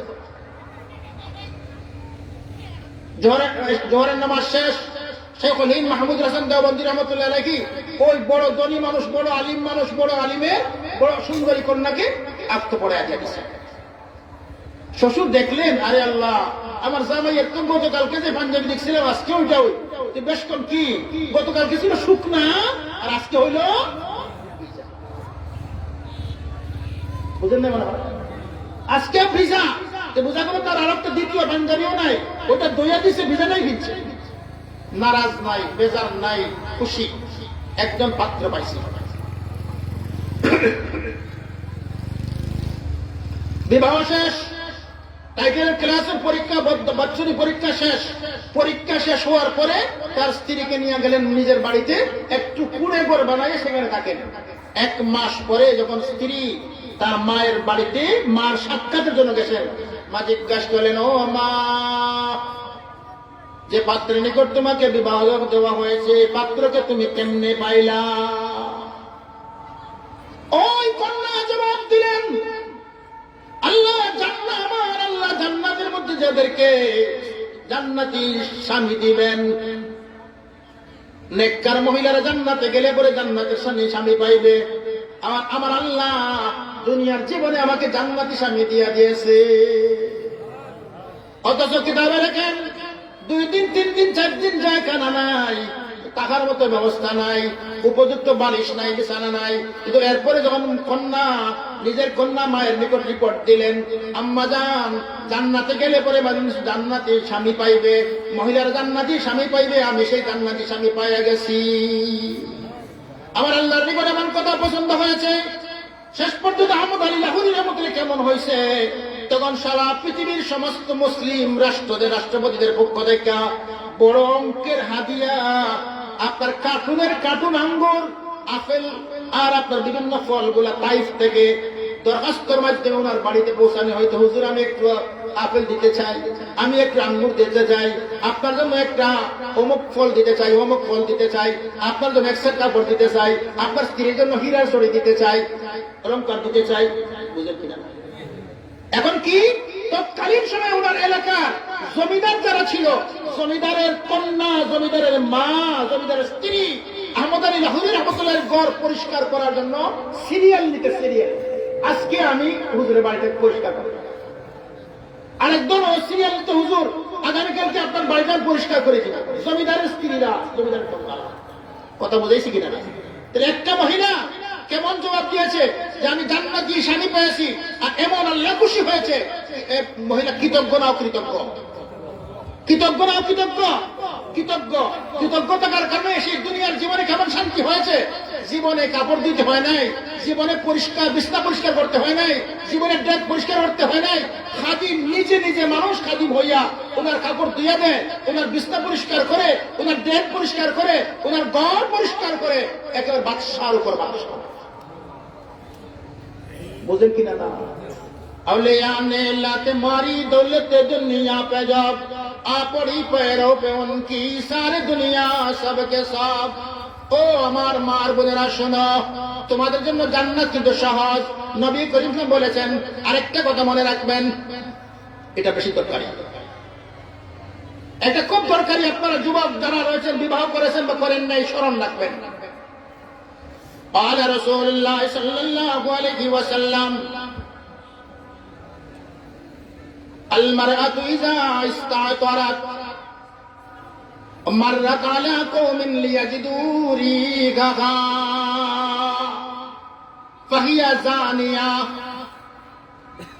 যে সমস্ত মানুষেরা নিজের স্ত্রীকে নিয়ে বাইর হয়, কোথাও যাওয়ার সময় গায়ের মধ্যে যদি কোনো সুগন্ধি লাগাইয়া বাইর হয়, স্বামী থাকলে স্বামীর সাথে হোক বা একা একা হোক, যে সমস্ত নারীরা পরপুরুষের সামনে যাওয়ার সময় গায়ের মধ্যে সেন্ট লাগাইয়া, আতর লাগাইয়া, সুগন্ধি লাগাইয়া বাইর হও, অথবা স্বামী ছাড়া একা যাও বা স্বামীর সাথে যাও, তোমার গায়ের মধ্যে যদি আতর সুগন্ধি লাগাইয়া পরপুরুষের সামনে দিয়া পাশে দিয়া যাও, আমার নবী ঘোষণা করেছেন তুমি জিনাকুর মহিলা।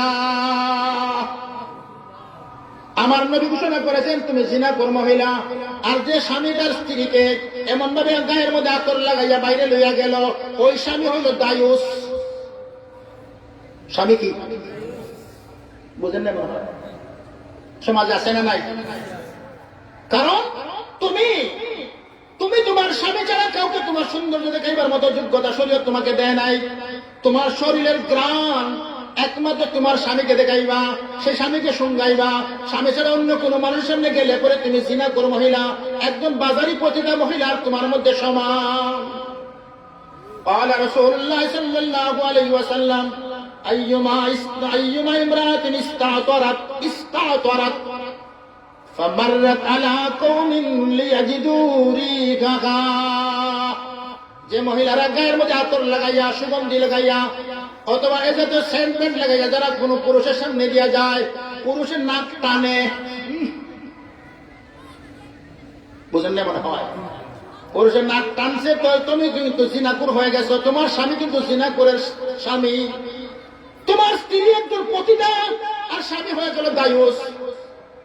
অতএব তুমি যদি তোমার স্বামীর সামনে আতর লাগাও, সুগন্ধি লাগাও, অসুবিধা নাই, সেটা আল্লাহর পক্ষ থেকে বিধান। আল্লাহ কোরআনে বলেছেন, লা তুবদিনা যিনাতাকুন্না ইল্লা লিবুলাতিহিন্না। ও স্ত্রী, তোমার সৌন্দর্য, তোমার শরীরের গ্রাণ, তোমার স্ত্রী, তোমার স্বামী ছাড়া কাউকে তুমি দেখাইতে পারো না। তোমার শরীরের গ্রাণ তোমার স্বামী ছাড়া কাউকে শুঙ্গাইতে পারো না। অতএব তুমি যদি অন্য কোনো পুরুষকে তোমার সৌন্দর্য দেখাও, অথবা অন্য কোনো পুরুষকে যদি তোমার গায়ের গ্রাণ শুঙ্গাও, তাহলে তুমি জিনাকুর মহিলা। তোমার ঠিকানা হবে জাহান্নাম। আর আবার তোমার জন্য জান্নাত হাসিল করাটাও সহজ। قال رسول الله صلى الله عليه وسلم المرأة إذا صلت خمسها وصامت شهرها وأطاعت بعلها وعصمت فرجها فلتدخل من أي أبواب الجنة شاءت। নবীজি বলেছেন, ও নারী, ও মার বোনেরা শোনো, তুমি মাত্র 4টা কাজ করতে পারলে তোমার জন্য জান্নাতের সুসংবাদ। কয়টা কাজ? কাজ কয়টা? যে নারীরা মাত্র 4টা কাজ করতে পারবে তার জন্য জান্নাত ঠিকানা। শুধু জান্নাত না, বরং জান্নাতের 8টা দরওয়াজা খোলা। তোমার মনে যে দরওয়াজা দিয়ে ঢুকতে চাও সেভাবে ঢুকতে পারো, পারমিশন লাগবে না। কাজ কয়টা? আল মারাতু ইযা সাল্লাত খামসাহা। নারী যখন তার 5 ওয়াক্ত নামাজ পড়ে নিবে, যে নারী 5 ওয়াক্ত নামাজ পড়ে, 1 নম্বর গুণ। আল মারাতু ইযা সাল্লাত খামসাহা, 2 নম্বর। ওয়াসামাত শাহরাহা, যখন নারী রমজান মাসে রোজা রাখবে, কয় নম্বর? আহসানাত ফারজাহা, নিজের লজ্জাস্থানকে কন্ট্রোল করবে। নিজের লজ্জাস্থান কি করবে? কন্ট্রোল করবে। ওয়াতাআত বালাহা, স্বামীর বাধ্য হইয়া চলবে। কয়টা গুণ? 5 ওয়াক্ত নামাজ পড়া, রমজানের রোজা রাখা, নিজের সতীত্বকে রক্ষা করা, আর স্বামীর কথা মতো চলা। কোন কটা? চারটা। ফালতাদখুল মিন আবওয়াবিল জান্নাতি শাআত। ও নারী, ও মার বোন, তোমার জন্য জান্নাতের 8টা দরজা খোলা। তুমি যে ভাই ঢুকতে চাও, তোমাকে কেউ আপত্তি দিবে না। 8টা দরজা তোমার জন্য খোলা হয়ে গেছে।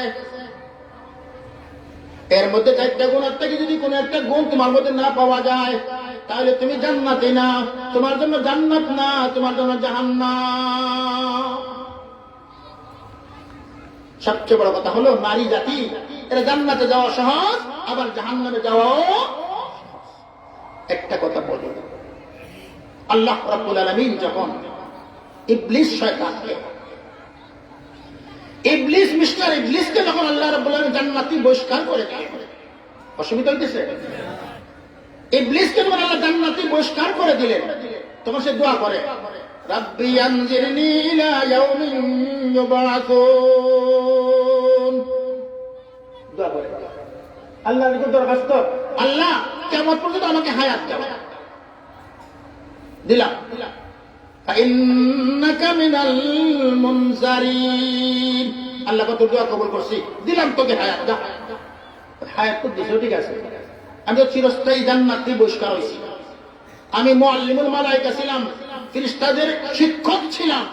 লক্ষ লক্ষ বছর আল্লাহ তোমার ইবাদত করেছি। আমার এই ইবাদতের ফাঁদ পৌঁছাবে, আমাকে কিছু একটা ফাঁদ দাও। ফাঁদ, আমরা সিলেটি ভাষায় এলাকায় ফাঁদ বলি। ফাঁদ, ফাঁকি মারে ফান, চিনেন না? চিনেন না? ফান চিনেন তো? ফাঁদ, ফান। আমাকে একটা ফান দাও, ফান দাও, যে ফান দ্বারা আমি কিছু মানুষকে স্বীকার করব, তাদেরকে স্বীকার করিয়া করিয়া আমি জাহান্নামে নিয়ে যাইব আমার সাথী বানাইয়া। আমার সাথী বানাইয়া জাহান্নামে নিয়ে যাইব, এই জন্য একটা ফাঁদ আমাকে দাও। Fun, fun. আল্লাহ রাব্বুল আলামিন বলেন, ঠিক আছে, তোকে ফান দিলাম। 1 নম্বর কি ফান? ওই তোকে দিলাম হীরা মণি মুক্তা সোনা রূপা। হীরা মণি মুক্তা সোনা রূপা তোকে দিলাম। হীরার উপর হীরা সোনার উপর আকর্ষণে তুই মানুষকে আকৃষ্ট বানাইয়া জাহান্নামে নিতে পারবে। না না, হীরা মণি মুক্তা দ্বারা আমি মানুষকে নিতে পারবো না। সব মানুষের হীরা ব্যবহার করবে না, আর সোনা সবসময় মানুষ ব্যবহার করে না। কুটুম বাড়ি গেলে সোনা লাগায়, সবসময় তো লাগায় না। এখন তো 2 লক্ষ চাই, কত? 22,000। এখন তো 2,22,000। এখন নতুন কন্যা বেটিয়ে দিতে সময় আপনার অলংকার দিয়া দেয় না, ওই কসমেটিক দিয়া দেয়। তো বাবারে যাইতে সময় আতা আতিটা বাতারি করে ওই গোলাপ থেকে নিয়ে নতুন কন্যা বেটি করতে পারে না। তো কথা বুঝেন তো? সবাই কিনবে না, সবাই কিনবে না, সবসময় বসে থাকবে। ওই সোনার উপর দিয়া আমি মানুষকে জাহান্নামে নিতে পারবো। আল্লাহ রাব্বুল আলামিন বলেন, ঠিক আছে, 2 নম্বর তোরে দিলাম। শর্টকাট করে বলছি, 2 নম্বর তোকে দিলাম গান বাদ্য। কি দিলাম? তখন আল্লাহ তাআলা বললেন, তোকে গান বাদ্য দিলাম। গান বাদ্যের মাধ্যমে তুই মানুষকে জাহান্নামী বানাইতে পারবে। সে মুস্কি আজি দিল, মুস্কি মুস্কি আসছে, মুস্কি আসে শয়তান। কি আসে দিছে? মুস্কি আসছে। হ্যাঁ, গান বাদ্য দ্বারাও মানুষকে কিছু জাহান্নামে নেওয়া যাইব, কিন্তু সবকে নেওয়া যাইত না। অলি গোস কুতুব যারা, আলিম উলামা যারা, তাদেরকে কেন জাহান্নামে নেওয়া যাইত না? এরা গান বাদ্যের ভাষা যাইত না। ঠিক না? ঠিক। তার আলিমরা গান শুনে না, আলিমরা গান বাদ্য শুনে না, এদেরকে তো ঢুকা দেওয়া দিবে না। এদের জন্য ফান হইতো, সবার জন্য ফানের দরকার। আল্লাহ রাব্বুল আলামিন বললেন, তোকে দিলাম, যখন 2 নম্বরটা তুই গ্রহণ করলে না, তোকে দিলাম জিনাতুন নিসা। মহিলাদের সৌন্দর্য তোকে দিলাম। যেই মাত্র মহিলাদের সৌন্দর্য আল্লাহ রাব্বুল বললেন, তোকে মহিলাদের সৌন্দর্য দিলাম। ফারাকাসা, নাচছে। এ নাচ শুরু করছে, বুঝেন না? মনে হয় একই করছে, নাচছে, হাত তালি দিছে। হ্যাঁ, এটাই হয়েছে, এর চেয়ে বড় হাতি আর কিছু। এই জন্য রাসূল বলেছেন, ক্বালা রাসূলুল্লাহ সাল্লাল্লাহু আলাইহি ওয়াসাল্লাম, আন-নিসাউ হাবাইলুশ শাইতান। মহিলা জাতি হলো শয়তানের রশ্মি। মা রাআইতু মিন নাকিসাতি আকলিন ওয়া দীনিন আযহাবা লিলুব্বির রাজুলিল হাযিম মিন ইহদাকুন্না ইয়া মাশারান নিসা। বুখারী শরীফের হাদিস। একজন বুদ্ধিমান জামাই, আকলমন, গ্রামের মাতব্বর, একেবারে সব ঠিক আছে, ধনী মানুষ, সবটা ঠিক, কিন্তু স্ত্রী তার মাথার মধ্যে তেল দেয়, বুঝলেন না? মাথার মধ্যে তেল দেয়, মাথার মধ্যে আশ্রয় আশ্রয় কর, শুনছ কি ওই যে উপরের বাবি আজকে উঠে বলছে লাগাইছে, বুঝলেন না? বুঝছেন না মনে হয়?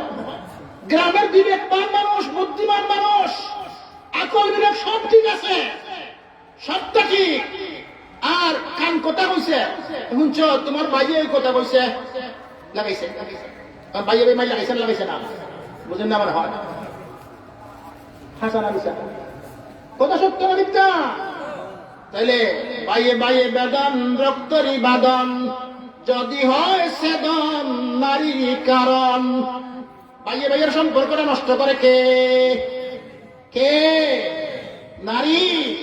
এলে নবীজি এই কথা বলেছেন, আল্লাহ তাআলা রব্বুল আলামিন শয়তানকে যখন দিলেন 3 নম্বর ফাউন্ডেশন, তোকে দিলাম জিনাতুন নিসা, মহিলাদের সৌন্দর্য তোকে দিলাম। তখন সময় শয়তান নাচতে শুরু করছে, পাইছি এমন এক হাতিয়ার পাইছি যার দ্বারা অলিদেরকেও ধোঁকা দেওয়া যায়, যে আপনার যে হাতিয়ার দ্বারা বাচ্চাদেরকেও ধোঁকা দেওয়া যায়, যে হাতিয়ার দ্বারা সমাজের বিবেকবানদেরকেও ধোঁকা দেওয়া যায়, যে হাতিয়ার দ্বারা গসকুতুর আবদারদেরকেও ধোঁকা দেওয়া যায়।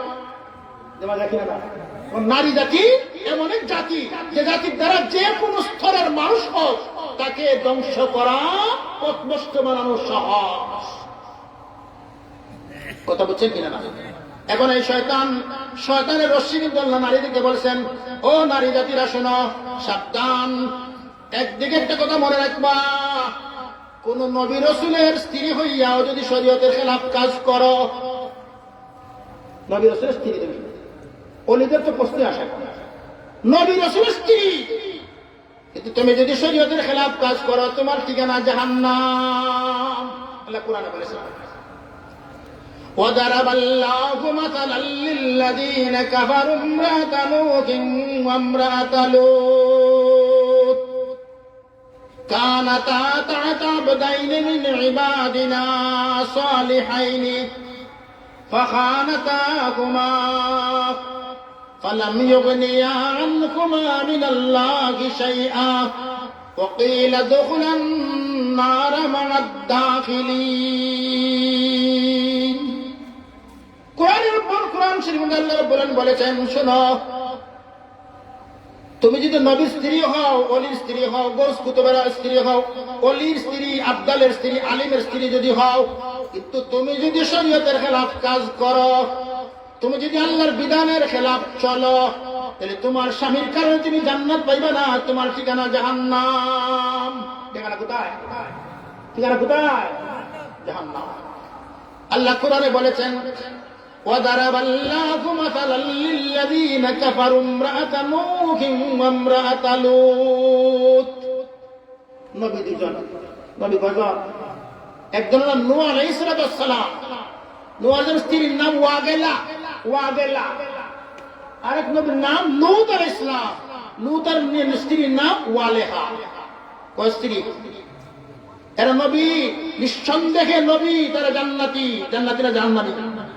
নবীদের ঠিকানা কোথায়? জান্নাত। কিন্তু নবী নূহ আলাইহিস সালামের স্ত্রী ওয়াগেলা আর লূতের স্ত্রী ওয়ালেহা, এরা দুজনের ঠিকানা কোথায়? কোথায়?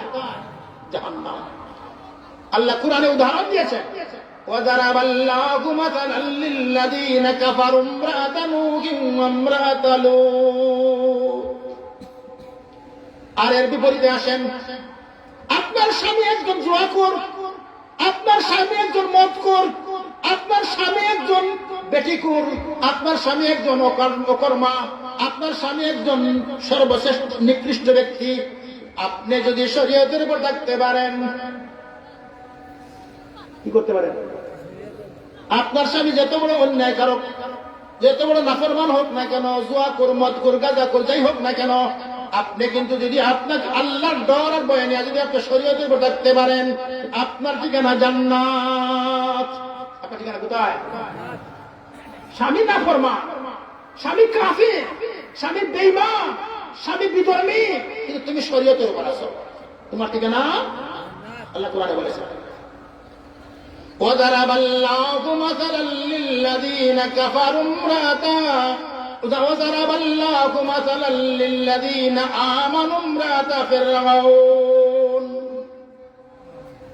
إذ قالت رب ابن لي عندك بيتا في الجنة ونجني من فرعون وعمله ونجني من القوم الظالمين একটা ঘটনা বলি আম্মা জান হাদিজাতুল কুবরা রাদিয়াল্লাহু তাআলা আনহা যখন বয়স 40 বয়স কত নবীর বয়স কত 25 তিনির বয়স কত 40 বরের বয়স কত 25 আবার কেমন বর সাইয়্যিদুল মুরসালিন সমস্ত নবী রাসূলের সরদার আর খাদিজা তিন বিবাহ কয় নম্বর বিবাহ খাদিজার নবীকে স্বামী গ্রহণ করার আগে আরো 2 বিয়া হয়েছে কয় বিয়া খাদিজার আগে আরো 2 বার বিয়া হয়েছে খাদিজার স্বামী আরো 2 জন এরা তালাক দিছে কেউ মরছে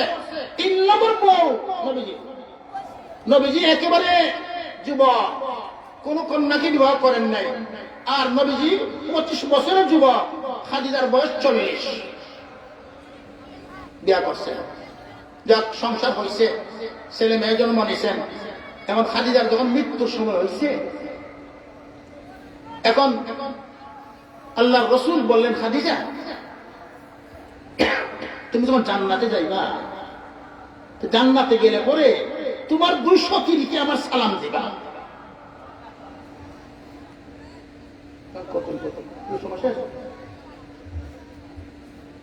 খাদিজা তুমি জান্নাতে গেলে তোমার 203 কে আমার সালাম দিবা আকলে ধরছে নবীর প্রথম বউ খাদিজা বুঝেন না মনে হয় নবীর প্রথম বউ খাদিজা খাদিজার আগে তো নবী কাউকে বিবাহ করেন না খাদিজার 203 হইল কোত্থেকে আবার নবী বলতেছেন তোমার 203 কে আমার সালাম দিবা খাদিজা তো ব্যাক করবে ব্যাপারটা কি আমার 40 বছরের বয়সে আপনার 25 বছরের বয়স আপনি আমাকে বিবাহ করলেন আর আমি আপনার প্রথম স্ত্রী আমার আগে তো আপনি কাউকে বিবাহ করেন নাই আমার সতী নাইলে কোত্থেকে খাদিজা চিন্তা করে কিন্তু কুল কিনারা করতে পারে না আমার 203 জান্নাত কারা চলে গেল আগে নবী কাকে বিয়ে করছিল না নবী তো আব্দুল্লাহর বেটা মক্কায় বসবাস করেছে আমাদের সামনে বড় হয়েছে কাউকে তো বিবাহ করে নাই আমি তো তার প্রথম স্ত্রী নবীর 2 জন স্ত্রী আগে কোথা থেকে জান্নাতে চলে গেল খাদিজা জিজ্ঞাসা করলেন মাজান খাদিজা জিজ্ঞাসা করেন ইয়া রাসূলুল্লাহ আমি তো আপনার প্রথম স্ত্রী আমার আগে আপনি কাউকে বিবাহ করেন নাই তাহলে তারা যারা জান্নাতে চলে গেছে আমার 203 এরা কারা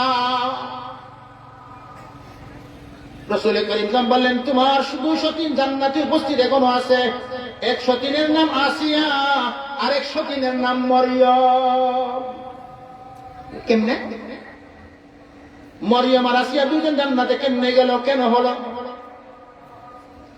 একটা কথা হলো মরিয়ম বিনতে ইমরান বিনতে ফাখুজ ওই মরিয়ম যে মরিয়মের মাধ্যমে আল্লাহ রাব্বুল আলামিন স্বামী ছাড়া ঈসার জন্ম দিয়েছেন কোন স্বামী তাকে স্পর্শ করে নাই পুরুষ তাকে স্পর্শ করে নাই যেহেতু কোন পুরুষ তাকে স্পর্শ করে নাই আমার আল্লাহ আমার এই স্ত্রী মরিয়মকে রিজার্ভ রাখছেন সর্বপ্রথম জান্নাতে গেলে আমি তাকে স্পর্শ করব আর একজন পুরুষ তো একজন নারীকে স্পর্শ করতে পারে না হালাল তরিকে বিবাহ না হইলে কথা বুঝতে আল্লাহ স্ত্রী ছাড়া কেউ স্পর্শ করতে পারবে না তো মরিয়মকে যেহেতু দুনিয়ার কোন পুরুষ স্পর্শ করে নাই বাচ্চা জন্ম দিয়েছেন ঈসা আল্লাহর ক্ষুদ্র তরিকায় জিবরাইলের ফুকের মাধ্যমে এবং তার জন্য তো একজন স্বামী দরকার আমার আল্লাহ ওই মরিয়মকে রিজার্ভ রাখছেন আমি সর্বপ্রথম তাকে স্ত্রী হিসেবে জান্নাতে স্পর্শ করব সে হবে আমার স্ত্রী বুঝছি আসিয়া কেমনে হইল মরিয়মের কথা বুঝলাম আসিয়া কেমনে তোমার স্ত্রী হবে আসিয়া আপনার স্ত্রী কেমনে হইল বলে শোনো আসিয়া ফেরাউনের স্ত্রী ফেরাউনের মা শ্বেতা, মা শ্বেতা মানা দাসী, ফেরাউনের কন্যার মাথার চুল আশ্রয় ফেরাউনের স্ত্রীর কন্যা, ফেরাউনের কন্যা এবং স্ত্রীদের মাথার চুল আশ্রয় দেয় মা শ্বেতা। তো মা শ্বেতা মহিলা একদিন যখন ফেরাউনের কন্যার মাথার চুল আশ্রয় দিতেছে, হঠাৎ করে হাত থেকে চিরুনি পড়ে গেছে, হাত থেকে যখন চিরুনি পড়ে গেছে তখন চিরুনি উঠাইতে সময় কি বলছে, বিসমে রব্বে মূসা, মূসা রবের নামে আমি চিরুনিটা উঠাইলাম। আমরা বিসমিল্লাহ বলি, আমরা কোন কাজ করতে কি বলি, বিসমিল্লাহির রহমানির রহিম। তিনি বলছেন কি, বিসমে রব্বে মূসা, মূসা রবের নামে উঠাইলাম। তখন মাসিতা এই যখন তো বিসমি রব্বে মূসা বলছে, এখন ফেরাউনের কন্যা রাগে লাল লাল চোখ করে মাসির দাসীর দিকে ফেলেছে। এই ব্যাপার, আমার আব্বাকে তো খোদা না, মূসার রবের উপর বিশ্বাস করস, আমার আব্বাকে তো খোদা না, আমাদের বাড়িতে বসবাস করস, আমাদের বেতন বুক করস, আমাদের বাসায় থাকস, আমাদের টাকা নিমক সবগুলো খাইতেছস, আর এখন তুই আমার আব্বারে কেউ খোদা বিশ্বাস না করিয়া মূসার খোদাকে বিশ্বাস করবি? কি তুই আমার আব্বাকে খোদা মানুষ না? তিনি বলেন, লা রাব্বা ইল্লা রাব্বু মূসা الذي خلق السماوات والأرض। কথা বুঝছেন? মূসা আলাইহিস সালামের রব আমার রব, যিনি আসমান জমিন বানাইছেন, তোর আব্বা আমার রব না, বরং তোর আব্বা তো তোর মার দিকে মুহতাজ। আল্লাহর গুণ হলো আল্লাহ কারো মুখাপেক্ষী নয়। আল্লাহ কারো, এই আমাদের সমাজের মধ্যে স্বামী তার স্ত্রীর দিকে মোকাবেক্ষী না, মোকাবেক্ষী না, বুঝেন যেমন হয়। স্ত্রী যদি কয় এটা এনে দাও, দেওয়া লাগে, স্বামী কয় এটা, স্ত্রী কয় করো, করা লাগে। সবকিছু করতে হয় স্ত্রীর মোকাবেক্ষী। তোমার বাবা ফেরাউন, তোমার স্ত্রী আসিয়ার দিকে মোকাবেক্ষী।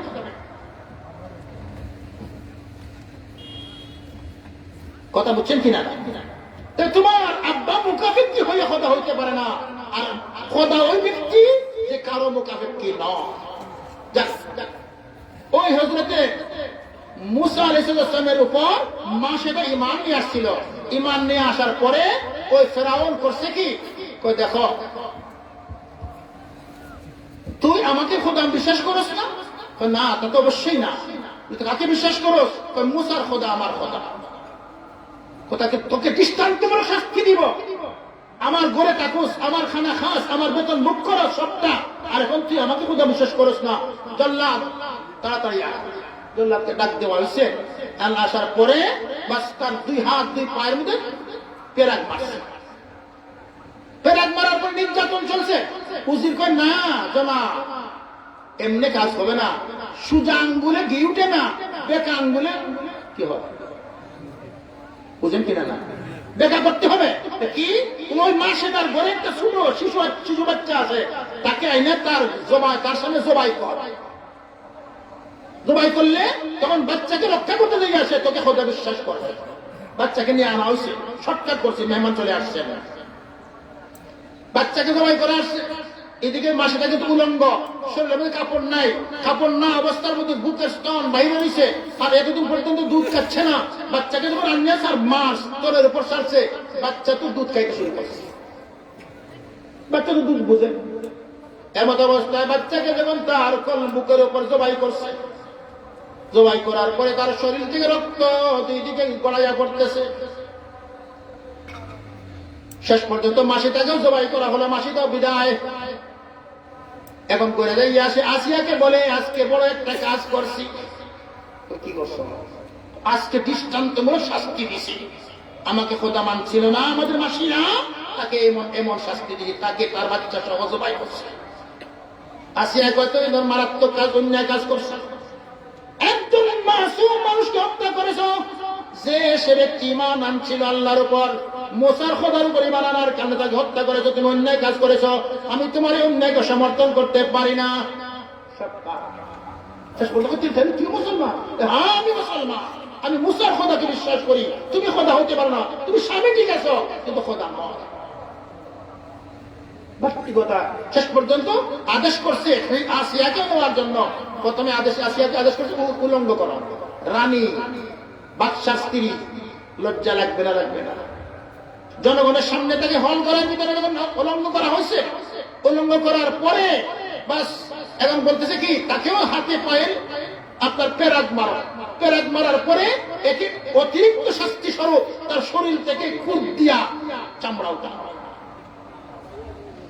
আসিয়ার শরীর থেকে চামড়া উঠানো হইতেছে। এই মুহূর্তে আল্লাহ রাব্বুল আলামিন বললেন, ও জিবরাইল, আর দেরি করার তো সময় নাই। কারণ এই সময় আসিয়া বলতেছে, ফেরাউন বলেছিল যে তাকে যখন শাস্তি দাও ওই মুহূর্তে অট্টালিকা দিকে তার মুখ দিয়া শাস্তি দাও। কোন দিকে মুখ দিয়া? আমার ঘরের দিকে। দেখো আজকে সে কেমন বিল্ডিং থেকে বঞ্চিত হয়েছে। কারণ স্বামীর ঘর কত সুন্দর, কত মনোরম, কত জাঁকজমকের, কত বিলাসপ্রিয় ঘর, আজকে সেই ঘর থেকে চির বিদায় হচ্ছে, আবার শাস্তি ভোগ করে দুনিয়া থেকে বিদায় হচ্ছে। এই মুহূর্তে আল্লাহ রাব্বুল আলামিন সহ্য করতে পারেন নাই যে ফেরাউনের বিল্ডিং থেকে আমার জান্নাত আর সুন্দর না, সুন্দর না, তার সামনে জান্নাত ধরে রাখো। এই সময় জান্নাত তার সামনে আনা হয়েছে, আর জান্নাতের খুশবু আর জান্নাতের এই সমস্ত দিয়া দেখিয়া জিহ্বা চারটা চারটা খায় আর না টানে।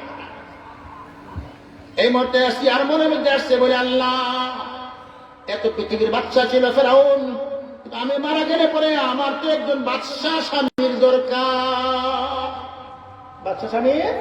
বাদশা স্বামীকে সৈয়দুল মুরসালিন মুহাম্মদুর রাসূলুল্লাহ সাল্লাল্লাহু আলাইহি ওয়াসাল্লাম ওই আসে বলছিল, রাব্বি ইবনিলি ইনদাকা বাইতান ফিল জান্নাহ ওয়া নাজ্জিনি মিন ফিরআউনা ওয়া আমালিহি ওয়া নাজ্জিনি মিনাল কওমিজ যালিমিন। যাই হোক, আমার মার বোন যারা আপনারা শুনেছেন, আপনারা যতদিন দুনিয়াতে থাকবেন শরীয়তের খেলাফ যতক্ষণ পর্যন্ত তোমার স্বামী তোমার বলবে না, তোমার স্বামী যদি তোমাকে শরীয়তের বিরুদ্ধে কিছু কথা পালন করার কথা না বলে, ততদিন পর্যন্ত তুমি তোমার স্বামীর বাধ্য থাকতে হবে, কৃতজ্ঞ থাকতে হবে। তোমার জন্য জান্নাতের সুসংবাদ। আর শরীয়তের খেলাফ করো তাহলে তোমার জন্য জাহান্নাম। আল্লাহ রাব্বুল আলামিন আমাদের মা বোনকে আমল করার তৌফিক দান করুক। ওয়া আখিরু দাওয়ানা আলহামদুলিল্লাহি রাব্বিল আলামিন। আসসালামু আলাইকুম।